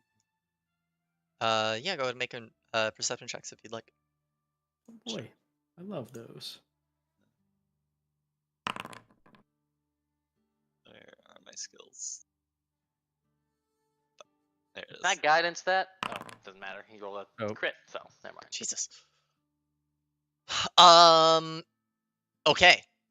Looking around, you don't notice any like large creatures or anything like that. However, you do spot in the sand that there are more maggots. Not large enough to be considered like a dangerous swarm or anything, but it appears as if the maggots are coming from more than just the body itself. Just body. Gotcha. Are they like buried in the sand? As opposed to flying? Well, maggots don't fly. But, We're you also know, not I know that would. sand-bound creatures. Do we know anything about the biology of these maggots? They Normal or They are this? they are maggot. Okay, hang on. My surface level knowledge about maggots is that they eat dead things, right? And that Yeah, Yeah. so, they like, carry like flies- infections and stuff Yeah, like they that. lay their eggs directly in the meat, and then they hatch. So they're born into rotting flesh. Yeah, Like, you so- you can assume that the nature in this area might be infected. Oh. The entire nature. Oh shit. gotcha. So is there other dead things nearby, or they're just crawling around on the ground? Not that you can see, no. Not that I can see. Is there anything if I look at my own, examine myself? Is there anything different about my skin? No. There's nothing different about your skin. It's not like a magical aura effect of like whenever you walk in, you are infected. It's more like a naturally occurring disease that would spread, like in real life. Hmm. Gotcha. All right. So I think the easiest way to do this is maybe if we can move that corpse, the maggots will just naturally gravitate towards it. There are lanterns here, and we could burn the corpse, killing all the maggots inside. Yeah, but this looks a bit flammable. I'd still at least want to move it a little bit. I don't really have a means of moving it without just grabbing it with my hands. Yeah. Let me try something real fast. I'll kind of get into his pouch. Light up the torch. See if the maggots are afraid of fire. Strangely enough, these do not seem to be adverse to fire. Right. That's not an easy solution. That's unfortunate.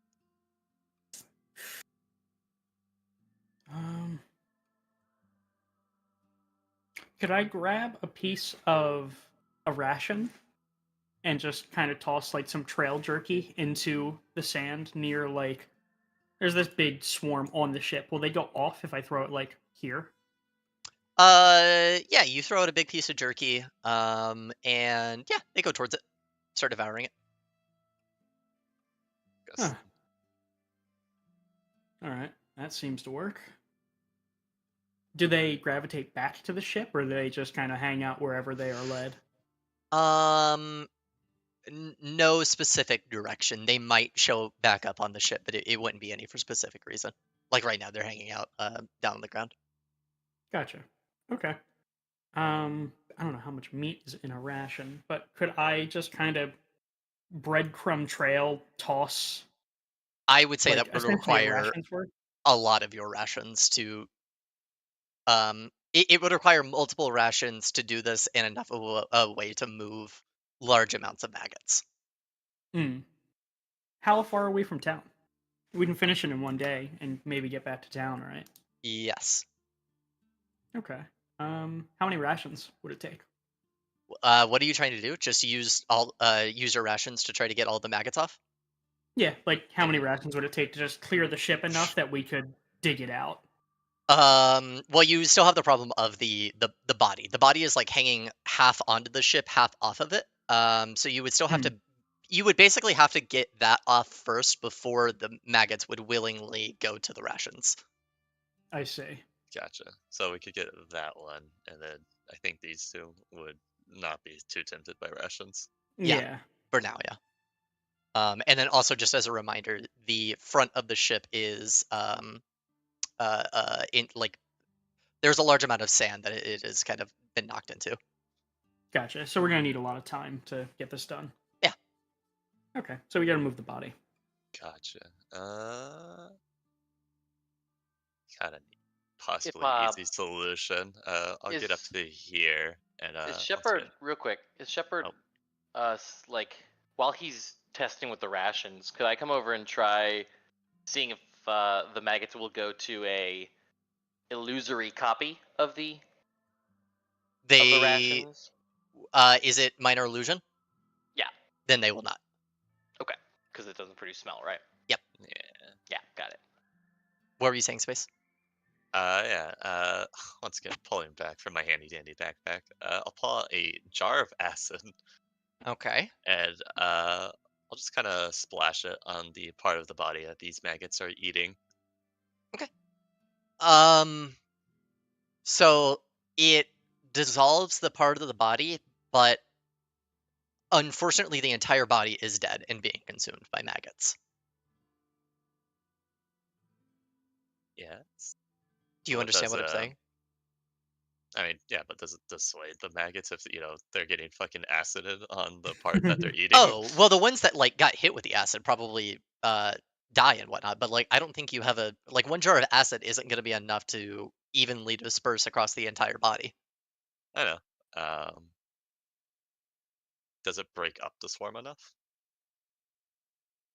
That's a hard question to answer. I don't know what what the next step in the questions are. I kill enough maggots in a jar of acid. Okay, how much damage does the jar of acid do? We'll do it that way. Don't know. Well, It was an unsaid thing that when I collected it. how much do you want the acid to do? Wow, Corbin. I don't know, 100. Oh, wow, that's crazy. It does 2d4 damage. Power word acid. Acid. I would say a maggot killing number of acid damage. How does 7 acid damage do? Fantastic. You damage one of the swarms, but it does not kill it. have enough to get through all of them. They're just maggots. We could just backpedal and shoot them, right? Yeah. Gonna be shooting maggots. I mean, Let's see if there's anything for swarm things. Yeah, no, I'm pretty sure that you can literally shoot them to death. Yeah. yeah. Okay. Yeah. Sure. Yeah, Shepard will. Maggots, make me a death save. This is a deck save. Negative or yeah, natural one. Maggots, take 4 damage and watch as I back up. Could somebody stand maybe 5 feet next to the maggots so I could maybe get a surprise attack on them? I mean, that would. That would. And it's gonna be initiative. We'll do a quick cut. Yeah. I. There you go. You should be able to go to the initiative tab and click your thingies.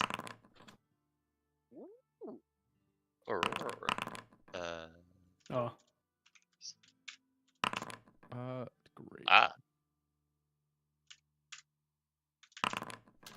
This little lineup we got here.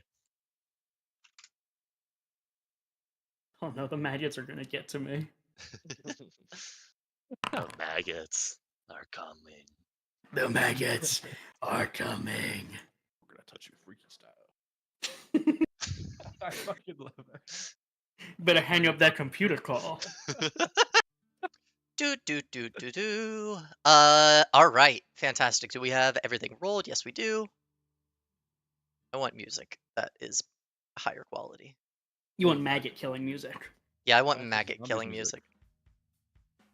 Yeah, some nice drums. There we go. All right, so Shepard, you blast off a sacred flame on the swarm of maggots and start off combat. It's gonna be Belial up first. What are you doing? I guess we're following up the plan. Gonna take a couple more steps. Maybe get closer to it. I mean, they. Who knows? Who They'll be knows? so shocked when there's 2 people right next to them. 2 targets. The swarm will split. Yeah. Who It's knows? Fucking Christ. Actually, yeah, they're not worth bullets. The bullets cost money. I don't think a maggot's life costs money. I'll whip him. Okay. Yeah, I'm level 5 now, so I get 2 attacks. My god. It's a 13 or a 17 hit. Maggot. Both of them will hit. That's gonna be 8 plus 8 damage. 16. Alright, now give him a throat chop. You No. wait, is that 1 or 2? Oh yeah, you have multi-attack now. With 2 quick hits of the whip, you do away with one of these swarms of maggots. Naveed, you're up next. All right. Well, since nobody wants to give a surprise attack, I'll just go over here and smack this guy twice with my rapier. I mean, my cool chain swords, whatever they're hook swords. Okay.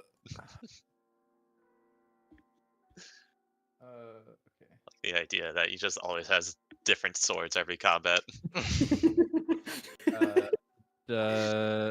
Attack.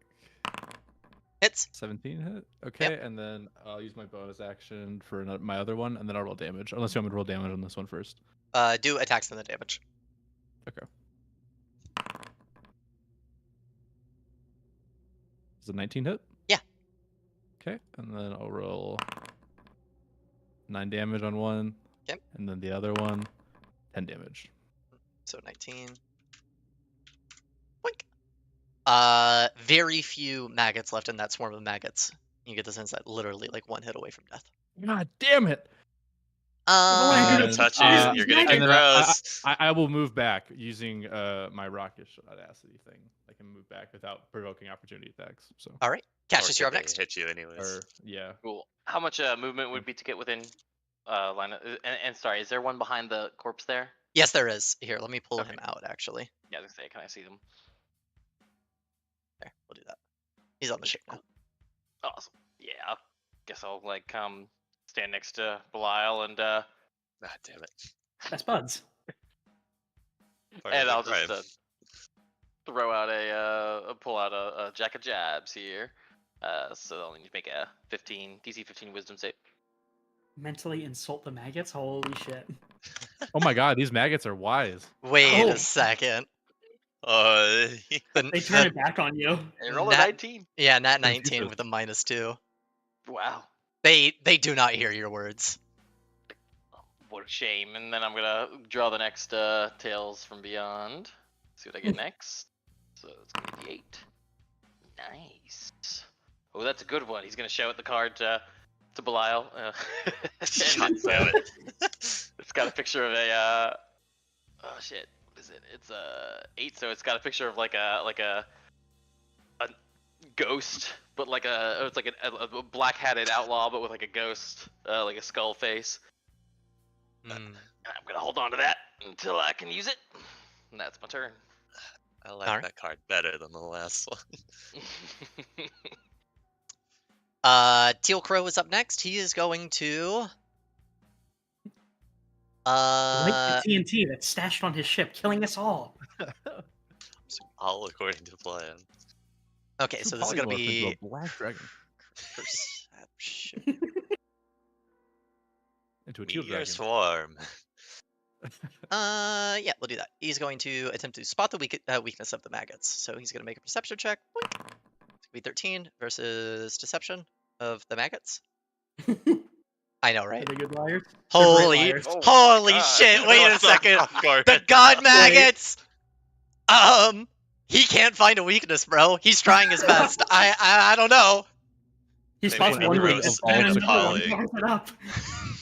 Everything evolves into maggots in this world instead of crabs. Yeah, these maggots are fucking scholars. We just can't understand them. Jesus. All right, and then I don't have the enemies on the board. That's funny. What did I roll I for thought these them? were the enemies. Oh, you deleted the thing that I killed, so delete their initiative. I see. Okay, well, hang on. They Let me find- were right before me, so Okay. Yeah, All right. at 14, I think. yeah. I don't know. Something. No, Something. no, 12. All right. Well, I'm gonna backtrack real quick and do their turn real quick. Do do do do do do do do. Oh, No, indeed. They have 20 feet of movement, by the way, so they're gonna come into your I'm gonna kill square myself. and blink. Uh-oh. It's over. It's so Jover. Oh, Oh So no. this is gonna be a 17 to hit. Once the target is destroyed, they deal. Okay, so 44 piercing damage. holy shit. It's full HP. DC 12 con save or contracting disease. Yes, you are now diseased. Okay. Ew. You infested bitch. It's just a cold. Can I uncanny dodge the damage? I, With that? If with you're that able, DS? if that makes sense in the rules, then yeah, absolutely. It's gonna be 10 points of damage, and yeah, you have a disease. 10 points of damage. That's not too bad. Okay, Oh, you have to roll a sure. d6. A d6? Oh, okay. Yep, to determine your disease that you get. We'll do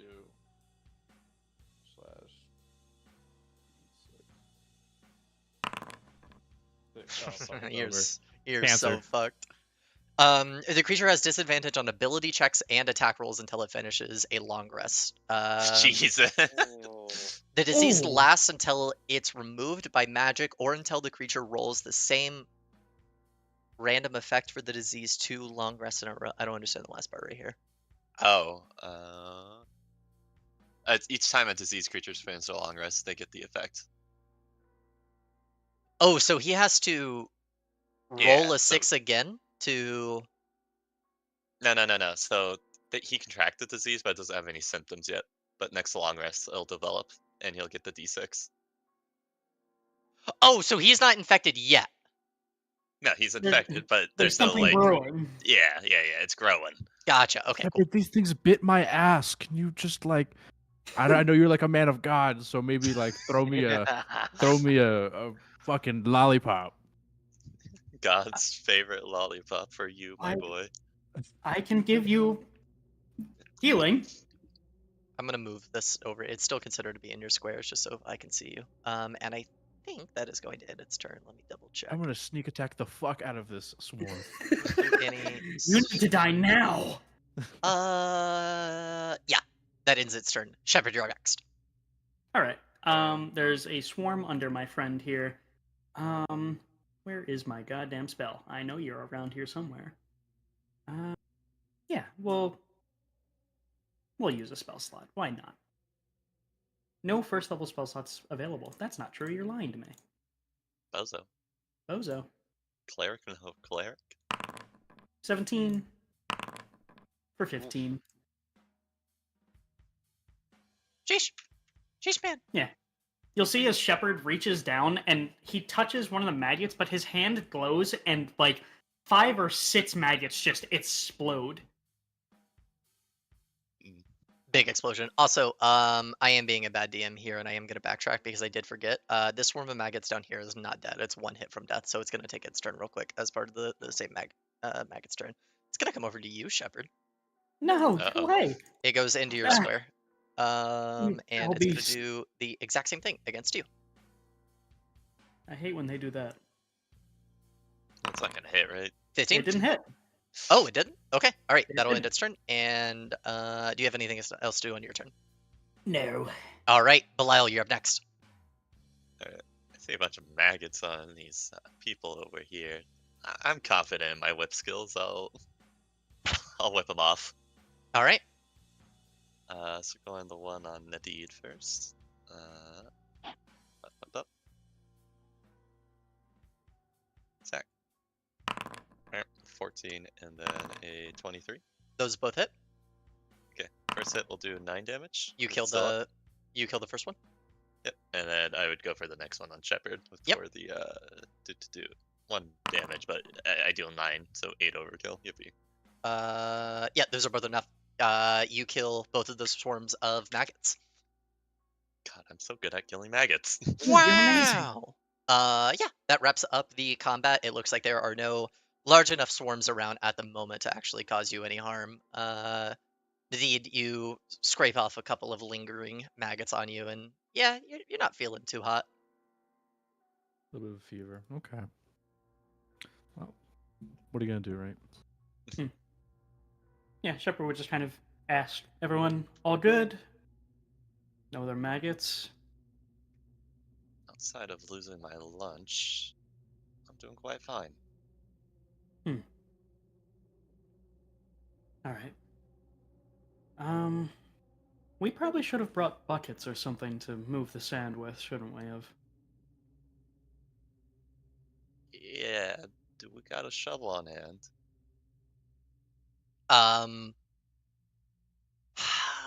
Teal Crow will nod his head and go into the underpart of his sand sailing ship.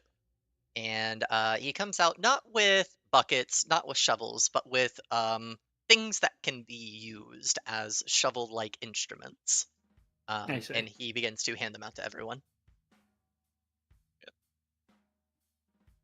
Yeah, All right, Shepard will thank take you his there. and start digging. Yep. Yeah. Take Never my been sand pail. one to put everyone not to do some manual labor does the body good. And Of course.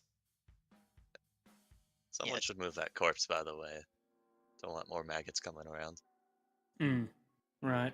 Yeah, I'll just kind of like push it with my improvised instrument here over the edge if I can. Yeah, go ahead and make a let's see, athletics check. Oh, I'm so good at those. oh wait, hold on. Can I give him some guidance from afar? Sure. I actually can cast guidance at 60 feet, by the way. Oh my god. Can My hit the God, we're D4. guidance matching. Can hit the D4 on the the card there. Roll 1d4. Oh, lovely. 7. That's Nice. so good. Yeah, this is a large beast. It's like effectively trying to move a large bear off of the front of the ship. It requires an amount of strength. Oh, let me give you more than the help of cards there, friend. Yeah, Shepard will be straining against the thing and just like kind of look around at everyone shoveling sand and be like, "Well, all right." I'll give you a hand there as well as and I'll. Do you want me to roll athletics or just have him roll again? Yeah, either both of you can roll it or one of you at advantage. I actually have a +1 to it, so I can roll it. Yeah, Go take for the it. odds. Take the advantage. I'll like give myself the card again too. So, woo! Good God! Holy. Well, that's God. one. You get I one more think roll. I think I'll go for it if you don't mind. Sure. Hey, suit Um, yourself. I'm fine over here. There. That's how you get it done, Jesus. boys. That's how you get it done. Okay. Women do it best. I need Girl power. Shepard and Cassius to make Constitution checks for me. Oh, Saving fuckers throws get or sick. Oh, no, wait, hang on. Actually, stop. I do. Wait a minute. don't I? all right. Shepard. Considering. No. Shepard touched it from a distance with his tool. Cassius, did you touch it from a distance with your tool? Yeah. I mean, I would probably have done what Shepard did as well, right? Okay, I all right, probably would've- never mind then. would've, I do yeah. not need Constitution checks from you. Sorry, I Okay, forgot about great. the. You guys were smart and being careful. I forgot about it. I'm new to town, so I'm just following the leader here. Of course. Eventually, Nadine, with the 20 on the athletics check, yeah, you're able to get leverage under it with your tool and just kind of lift it off and over, and then it just plump on the sand below, and you see the maggots kind of splurge out of it. Yeah, Shepard will just. Whew. All right, thank you. Cash wipes his brow and go, "Hoo-wee, strong and beautiful. Mankind really is doomed." Yeah. Well, let's keep on working. So, This sand. you guys have gotten the reaver body off of the ship. The sand is still a hindrance, though. It is going to require at least 4 successes for you guys to manage to successfully dislodge this from the sandbar. You guys can be obviously, like, athletics check do apply here, but if you want to be creative and try to come up with other ways for your character to be useful in this situation, I am very open to it. Oh God. Only so many things you can do with fucking digging. Could I use acrobatics to, let's say, arrange myself in an advantageous position to lift the most amount of sand with my tool? Yeah. Oh yeah. Go ahead and roll me the acrobatics check. I'm going to say it is a DC 14, by the way. You make it with flying colors. So that is 1 success. All right. Indeed, you go ahead and position yourself, get a good chunk of sand out, and start making decent progress. Oh yeah. Could Shepard. I use insight and instead of just using my tool, can I just lift up the floorboards the sand is resting on and just dump it over the side? floorboards Yeah, get that's taller. smart. What kind of check for it? Insight, just to see which floorboards might be best to lift and not cause damage to the ship. Yeah, that makes sense. Fuck! Yeah, it's going to be a fail, unfortunately. You pull up one of the floorboards, but were unsuccessful in figuring out if it would be easy to put back into place. And you try to put it in, and it ends up coming back a little jagged, sideways, wonky. Oh, Teal Crow will definitely notice. Who's next? yeah. Sure, I'll give a shot.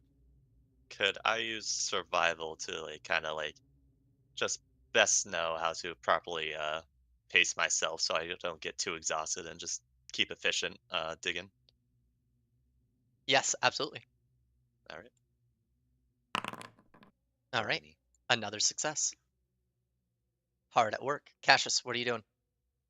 Does the dirt count as, or does the sand count as dirt?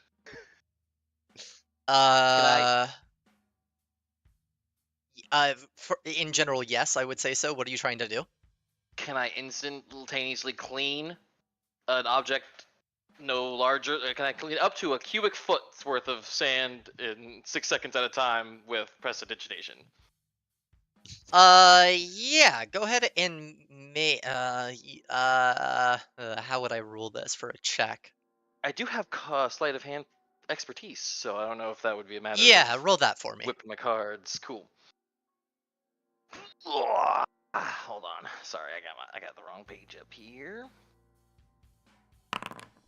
12? That is Hmm.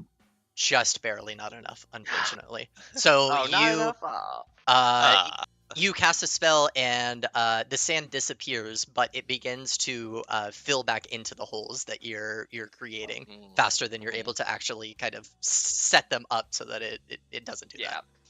you got the that. magic leaf blower out and just blew it to another side of the ship. Teal Crow goes into the under part of his ship and comes out a couple minutes later with a strange vial and comes over to you, Nadine, and shakes his head yes to hand it to you.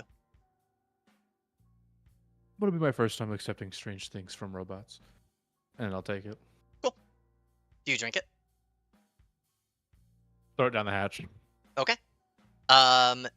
Next time you have to make a check of any kind relating to your disease to try to like stave off its effects, you have advantage. Okay, great. I'll throw a thumbs up at him. Yeah. He nods his head. Ear, ear, ear, ear. Got the vitamins out. As you guys, Flintstone gummy, madam? as you guys are working, Uh, hard at work, shoveling away some of the sand, the wind slowly begins to pick up. And just as you guys have created a good portion of an opening in the front part of the ship where the sand is, you're probably about like 50% of the way done. The wind picks up greatly. You know this to be sandstorms that occur for they're very, very small, so they'll only occur for maybe like a minute or two max. But the wind picks up greatly, and with it, so does the sand, and it actually catches under the bottom part of the ship and causes it to lift up.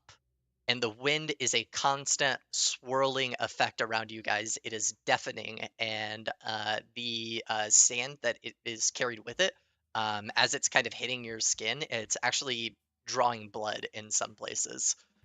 The ship itself is basically at like a 3/4 tilt, lodged in the sand, but the wind is blowing and causing it to sway and rumble, kind of making it more difficult and dangerous almost to try to shovel the sand out.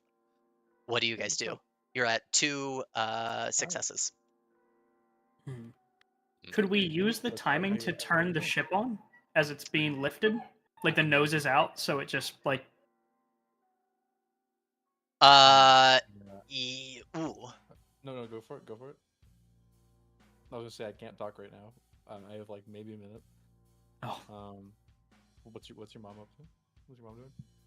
What? Chuck? separate phone. conversation, I'm guessing. Yeah. Well, he's not muted though. I think he is now. Okay, he is now. Probably didn't realize at the moment. Yeah, that's fine. So the sand is still on part of the ship, so it won't be able to actually move at this point. But you do get the sense that you could definitely use the wind to your advantage. It would require maneuvering the sails around to kind of catch the wind properly. You do get the sense though that by maneuvering the sails in the wrong way, you could be putting yourself into a disadvantageous position.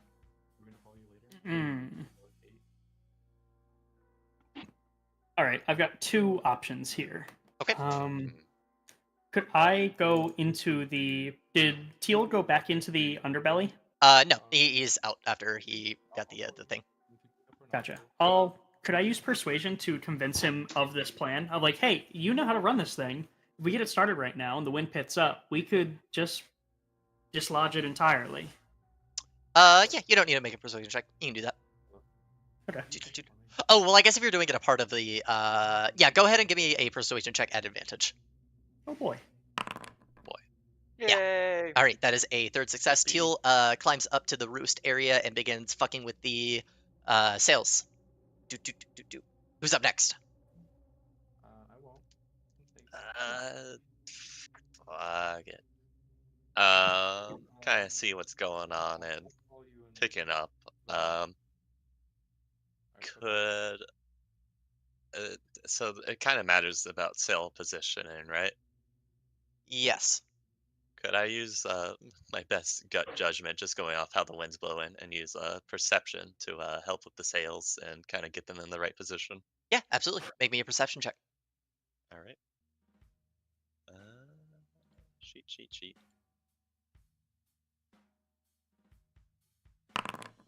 Hey. Nice. You grab one of the ropes and position the sail, and it catches the wind perfectly. And the wind manages to take this wooden vessel up off of the sand for just a moment, as if you were popping a wheelie in a car. And all of the sand flies off of one edge, and the ship kind of rocks to the side to rebalance itself. And it begins to move forward slowly. You can see that Teal Crow is very, very excited about his ship moving once again, and it begins to pick up. Nice. Nice. As you guys Nice. are sitting on the ship, on the horizon line, with the wind still blowing, deafening you guys, you see coming out of the fog what look like 2 more Reavers. They appear to be coming to see what is going on over in the ship. And let me reveal them real quick. There we go. And as the ship is now slowly picking up speed, they are beginning to stalk and chase after you guys. I'm going to move this guy off of the thing. And it is going to be initiative once again. Amazing. We'll do this. There we go. My God, the expert.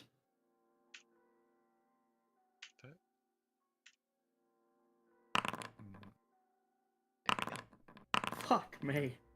Oh no. Damn. Okay. Well, we'll just see what they're gonna do first. Yeah. Strategic initiative order. Perhaps they're friendly. They're here to guide us from the sand. Anybody have animal handling? I do. Yeah, Are maybe they you could be Ooh. like, Low ass rolls for him, that's for sure. Got so many experts.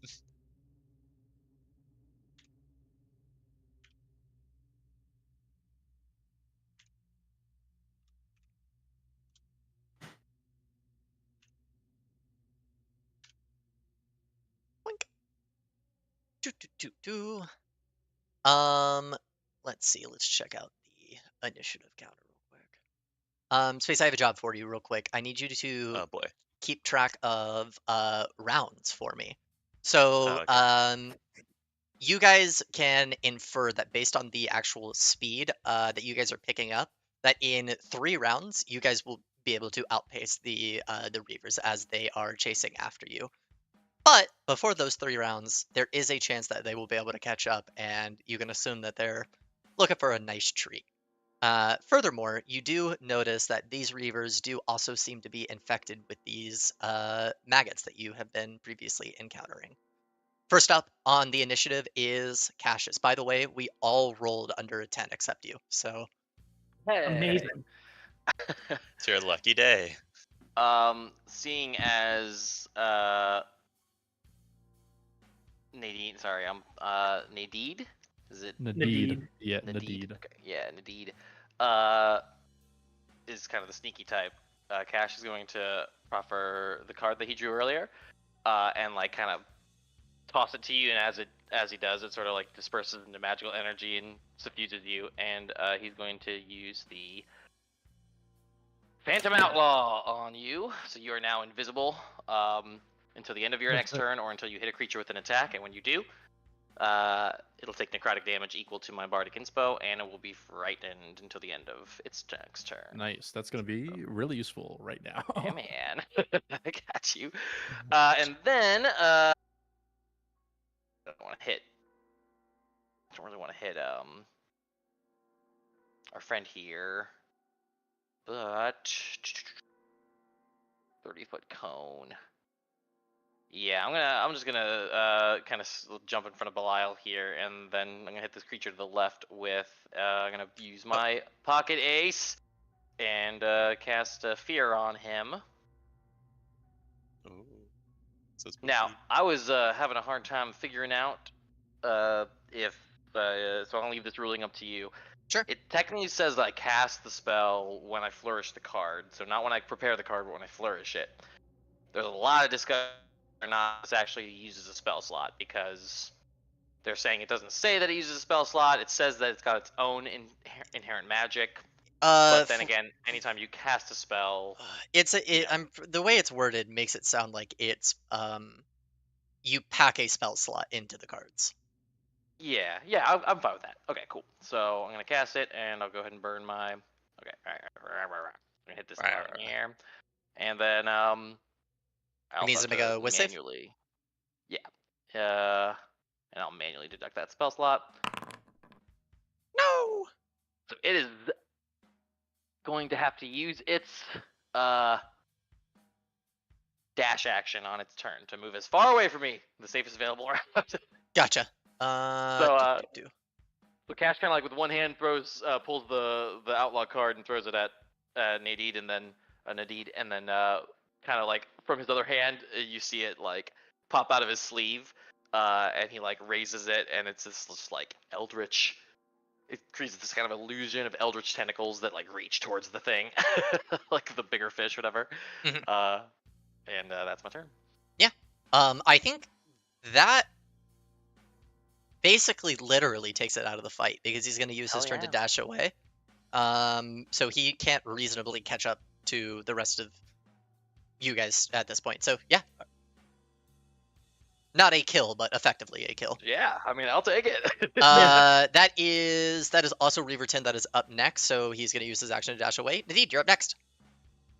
All right, I'm gonna move up here. Would this be in reasonable melee range since it's? Yeah, next I'll say to- that you could hang off the side and slash at it. Okay, yeah, cool. And I would like, since I'm invisible, I would get advantage on this first attack. Okay. The rapier. Advantage attack. 19 to hit. Yep, that hits. Okay. And Takes then I additional 5. will, because Okay. I want to. Basically, what I'm trying to do is I want to hit this thing, and then I'll break invisibility from that, and then if you would allow it, I would cunning action hide, so I get advantage again. You would have to explain to me how you're hiding in this scenario. Okay. I would like to go underneath, like I'm assuming it's above the sand, like a little bit. Yeah. I would like to sort of mantle underneath the side where I'm on. That would require definitely a acrobatics check. I'll go for it. Okay, so let me first use sneak attack Sure. on this guy. Let me roll damage regularly. 10 plus 11 for 21 damage. Plus And the then 5, 5. so 26. plus the 5. 26 damage. And he's then- frightened of you, so he's already got disadvantage. Or Yeah. you already got advantage on attacks, right? Wait, No, Fran doesn't do Yeah. that. this one is frightened? He is yes, frightened. he is Gotcha. He's frightened. frightened Okay. because the I'm kind of just styling on this guy now because technically I could just leave him be it and he'd leave, but I kind of want to style on him a little bit. Well, of course. God, so true. Acrobatics, please don't fucking kill. 14. That's not enough to do the hard thing that you're trying to do. So you try to hide from the Reaver and position yourself under the part of the wooden ship, but your foot slips. You're not falling off yet, but you are hanging on. And Okay. I would say that you are not technically hiding from him. Okay. Then I'm just going to go back on the ship. Okay, make another acrobatics check to try to get yourself out of the position. Oh shit. Okay, come on now. Don't make it worse. 26. Yeah, Easy. of course, you're I able was to just get back up. styling. I was Yeah, just you were joking, but styling. It was for the suspense. Exactly. Yeah, it's just a prank. My life is a movie and I'm a main character. All right. And then Yep. I'll end my turn there. All right. The expert. Oh my god, I want him to do something on his turn. something. Like what? To their AC against one range. Remember that Reaver is frightened. He has a frightened condition.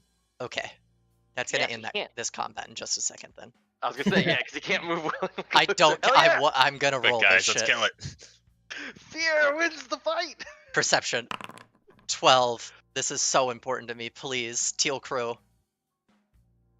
Deception. Oh my god. Holy What's shit. he Oh, lying about?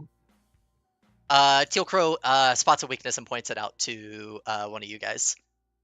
On a success, the first attack made against the target deals additional damage. So keep that in mind. Thank you, Teal Crow. Very cool. Oh my god. Belial, you're up next. Well, we got a job to do. I'll try to kill it. Pull out the whip. Here I go.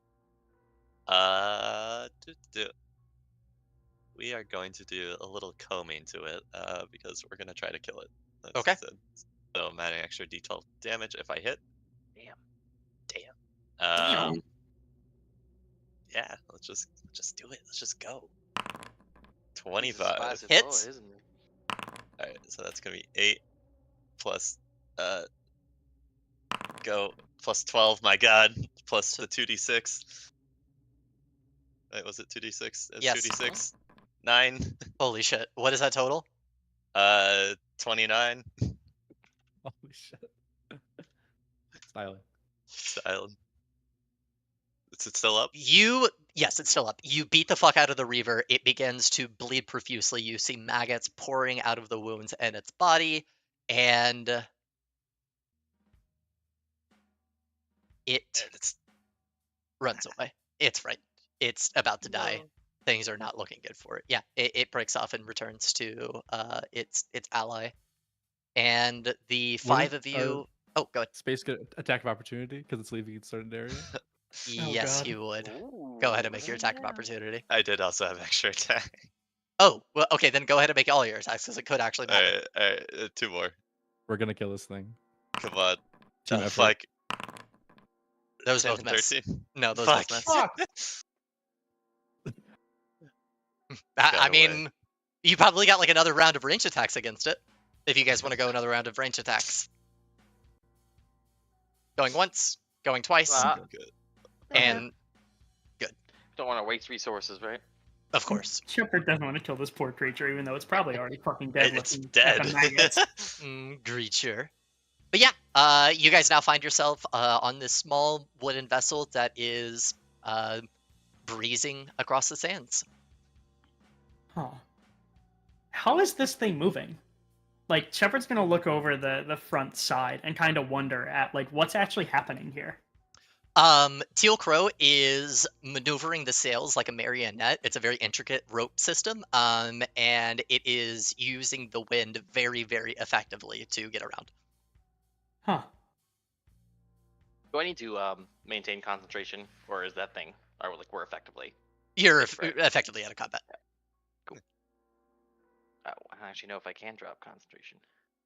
Yeah, Cool. you can drop concentration whenever Oh yeah, you there like. you go. I just gotta do it for the status effect itself. Yeah, Oh, you're talking about that, yeah. yeah. Through yeah. I'll just settle down, shuffle my cards, and draw the next tail. Yeah, Shepard would kind of look to everyone. Good job, guys. Handled that pretty well. We're back on the road now.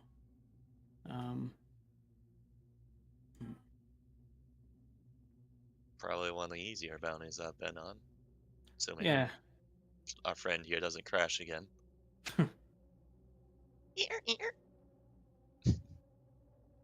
Yes, you're gonna crash again, or yes, you're not going to crash again. No. Oh, what's that mean? What's that mean? what does it mean? You guys travel along for a little while, but eventually the wind does die down. The deafening sounds go away, and the wind sail does eventually slow down to basically a stop. Teal Crow does leave the crow's nest and goes down into the bottom part of the ship, and comes out with your rewards. Thank you, Teal Crow. For what a darling. Where do I have this written? The rewards. Yep. They're on And the bounty. board. 2 greater healing potions, 2 lesser healing potions, and a knick-knack. They yes. deal +1 damage to a weapon. Yes. So you guys get the 2 healing potions, the 2 greater ones and the 2 normal ones, and then one of you, which one of you would like the knick-knack? I want the knick-knack. Shepard Alright. doesn't want the knick-knack. All right, Cassius, do you want the knick-knack? Nah, I got no need for a knick-knack. All right, Nadine, do you want the knick-knack? If no one else takes it, I'll have it. Well, someone else wants it, but you guys are gonna have to roll for it then. Are you greedy or needing? Is it a need? I need this. I don't need it. I'm fine. You can have it. Let's go. All right, go ahead and roll for it. Hey, on. Depends on what knick-knack I get. What's a 7? A small booklet with the positive affirmations written on some of the pages. You need that. You Thank really need that, Oh, Belial. I much. need that. Thank you, God, I Tilcrow. am so poggers. Yeah, you reach into the bag and pull out the booklet, and yeah, it is a very, very minor magical trinket in that you can apply it to a weapon to give it a +1 bonus. Just put it at the end of my whip. My Cool. end, not the hit end. The handle side. Yeah, there you go. Thank you. But yeah, after that interaction concludes, Teal Crow very awkwardly stares at you guys in a manner of, now what? You're on my ship. Shepard will ask, "Are you coming back to New Progress? Are you heading out?" He shrugs. Well, I remember you offering to help us with our caravan we were talking about. He nods his head. Will we meet you in New Progress then? He goes and gets schematics for this ship, and he unravels it and kind of hands it to you. Oh, gotcha. All right, that'll do nicely then. I guess we're walking back then. And Shepard will kind of just hop overboard at that point since we're stopped. Okay. Well, Teal Crow, could you just drop us off? Or is that too much of an inconvenience? He cocks his head to the side as if thinking for a moment, and eventually nods his head yes. No, climber back on board. Okay.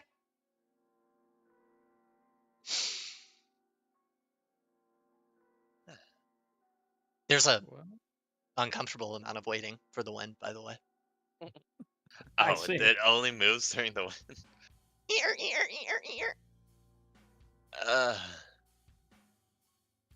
Is this effective for you? He shrugs. Is the reason you crash because you can't really control this? Yeah, he shrugs. Did you make this thing just because it's a little bit fun to mess around with? No, but there's a delay.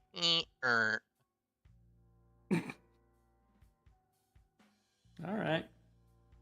Did you make this all by yourself? Yes. Okay. Could you make more? Yes. Would you? And I'll roll persuasion for that if you want. He says it good ways. Yeah. Sure, go ahead and make a persuasion check. Yeah, 13. He shrugs and then says yes, and then no, and then yes, and then no. Could you make one of these but smaller? Enough for only one person, maybe? He nods his head and he flips to a different schematic and he shows you one that looks like was not drawn from him, and it has a label called Red Sea Pirates, and it looks like it is a one-person sailing device.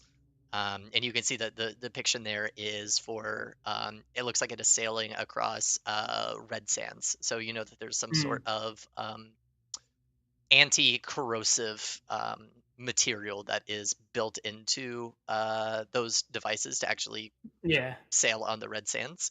But yeah, that is a one-person sailor, and you can kind of infer that he made this based on the design of the one-person sailor. Gotcha. Teal Okay. Crow, do you know how to write? Yes, Could you write down all the materials you need to make that and then give that to me? he motions to his hands that are not really functionable.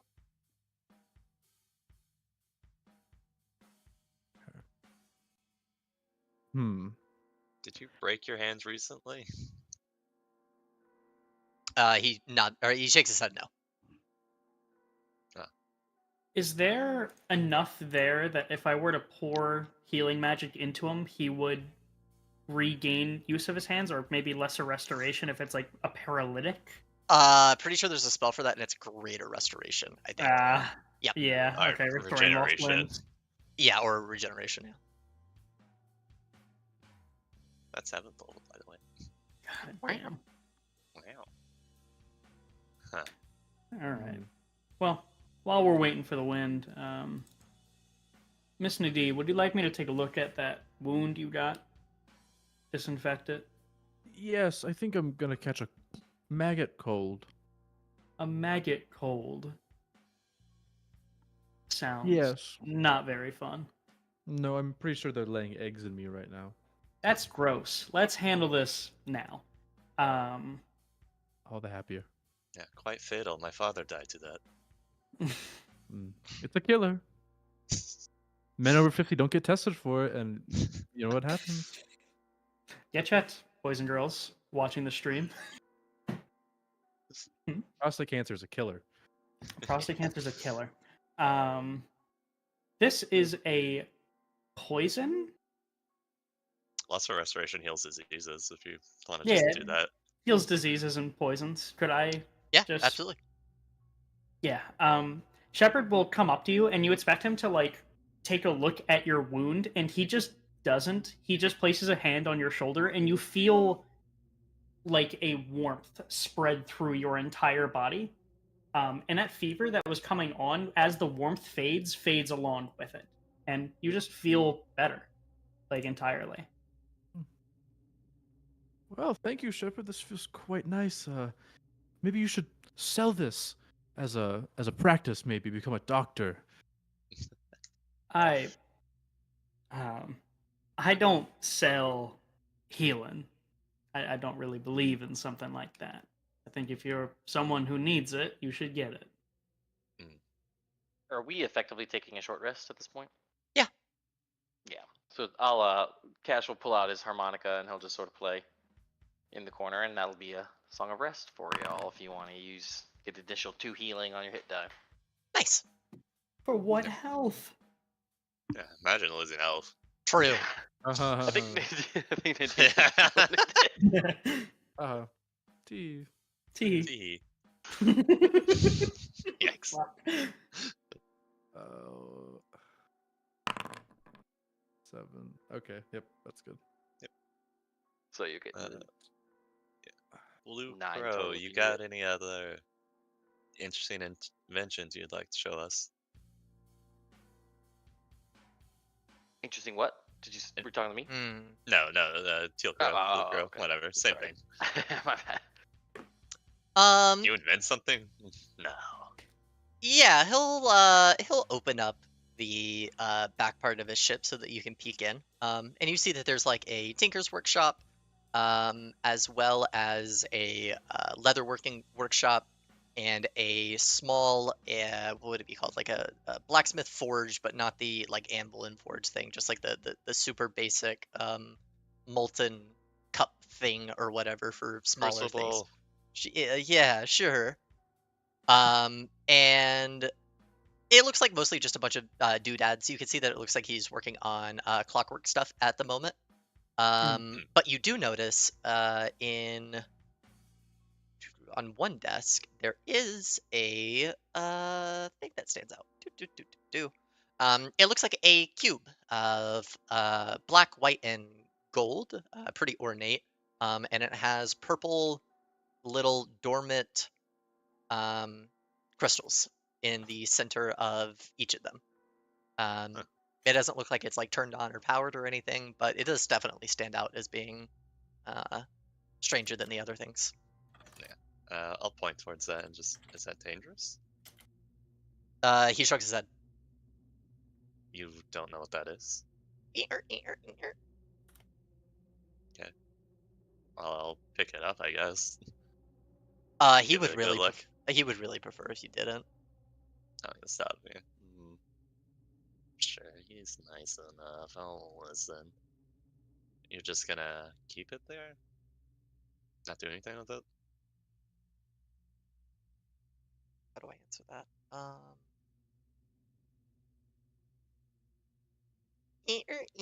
Yes. Are you scared of it? He shrugs and then follows it with no. He pulls out, he grabs a nearby magnifying glass and puts it up to his eye and puts it down. You're studying it. Yes. Where did you happen to find this little thing? Do you have a map in here you could point to? He motions to the just open desert. Just found it laying in the sand. He shrugs and then says, yes. At the mention of a map, you do also notice that there is a map on the wall that looks like Teal Crow has made it, and it is a map of the Westlands region. And then there's different areas that are colored in, and you can infer that these are like different areas that he's visited. Gotcha. How well explored is he? I'd probably say like 40% of the map, more or less. Wow. Yeah. Okay. He's been doing it for a while. Let's see. Teal Crow, do you make firearms at all? Shrug followed by yes. I don't have much funds on me, but if I ever cross paths with you again, would you be willing to make one? Yes. Noted. Have you ever worked with celestial materials, Mr. Crow? No. No. How about Well- devil?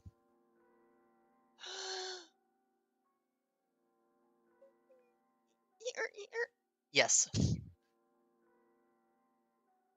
Interesting. I see. Well, have you heard my broadcast at all? Do you got a radio on here? No. I see. Well, I'm looking for people with proficiencies in movement. I want to make a floating city. Is that something you'd be interested in helping out with? Shrug. Yes.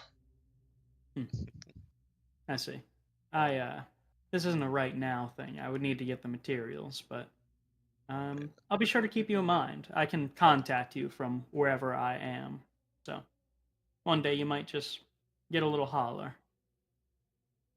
In the same vein, I'm also looking to get the sulfur railways up and running, just for a little bit. Oh, that's going to be a big project. I'm looking to do so more permanently, but along the same vein. You're looking to start them up again. Yeah. Why? Oh, work reasons. Oh, yeah, I guess you are a smuggler. Yeah, your people make a lot of requests for things up here.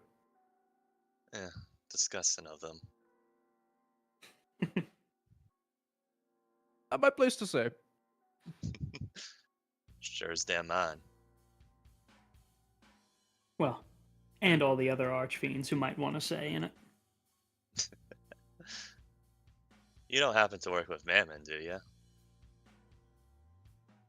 Me? Yeah. No, particularly. Uh, I'm sure maybe in a past life I have, but currently no. I'm more on doing freelance work. That's why. Humans are strange. Oh. Hmm. If you ever get the chance, and I'm not around, tell them that I'm coming. Is like in a threatening way, or what kind of cadence should I say it in? Uh, sure. Let's go with the threats. All right, I'll make sure to pass along the message. Thank you kindly. I could also just tell him, like now. Give it some time. I want a little bit more experience being an archfiend and all. New job. I see. All right. Yeah, that's fair. He also doesn't seem like the type who would take kindly to threats. Yeah, he kind of off the last one. Yeah, that was something. Hmm. Did only take one shot. One. I'm not Straight to going our to threaten a throats. guy who one-shotted a guy. I'm going to be honest. Yeah, he collected arcane bullets from everyone around the table and then loaded his little revolver with it and then shot it right in the chest. Just took one. Like, it fused the arcane bullets together, or he No, had a full he just set? loaded like five. One, two, three, four. Yeah, five. Just loaded them all and only shot one. Seems like all it took. Fuck. Yeah. I didn't know Mistopheles was so weak. I I didn't either, honestly. Thought it might hurt her, but who knows? Maybe he used a special bullet. Hmm, He might have had maybe. one loaded already. If it's a sit shooter and he only got five, then leaves him room for a little trick. Damn bastard surrounds himself with all sorts of mortal things. Wouldn't surprise me if he got something a little too powerful for his blood. Yeah, who knows? It's not like I was gonna ask him. Well, like you said, you could ask him now. I could. I have no interest in talking to someone like Mammon, though. That only invites trouble. Fair enough. That's one thing that we can agree on. Yeah.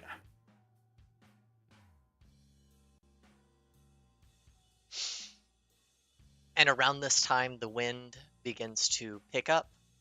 Teal Crow quickly climbs back up to the crow's nest and begins maneuvering the ropes and the sails so that you guys can get back to New Progress. He drops you off outside the city limits, and you guys travel back on foot. Eventually, head back into town. And at this point, we are hitting the 3-hour mark. We get oh, I can't speak. You guys are heading back into town. I do need to know one piece of information, and then I think we are pretty close to wrapping up. Give me 1 second. Okay.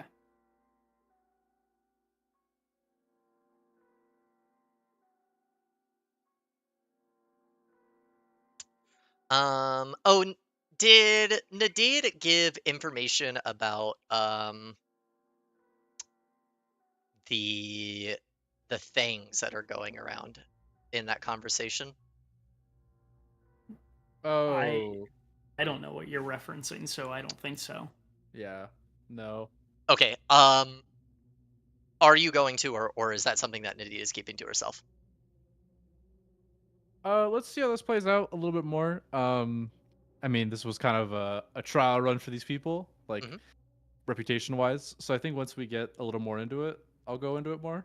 But right now, she's holding it to her chest a little bit. Okay. All right. Cool. Then I actually don't need anything from you guys.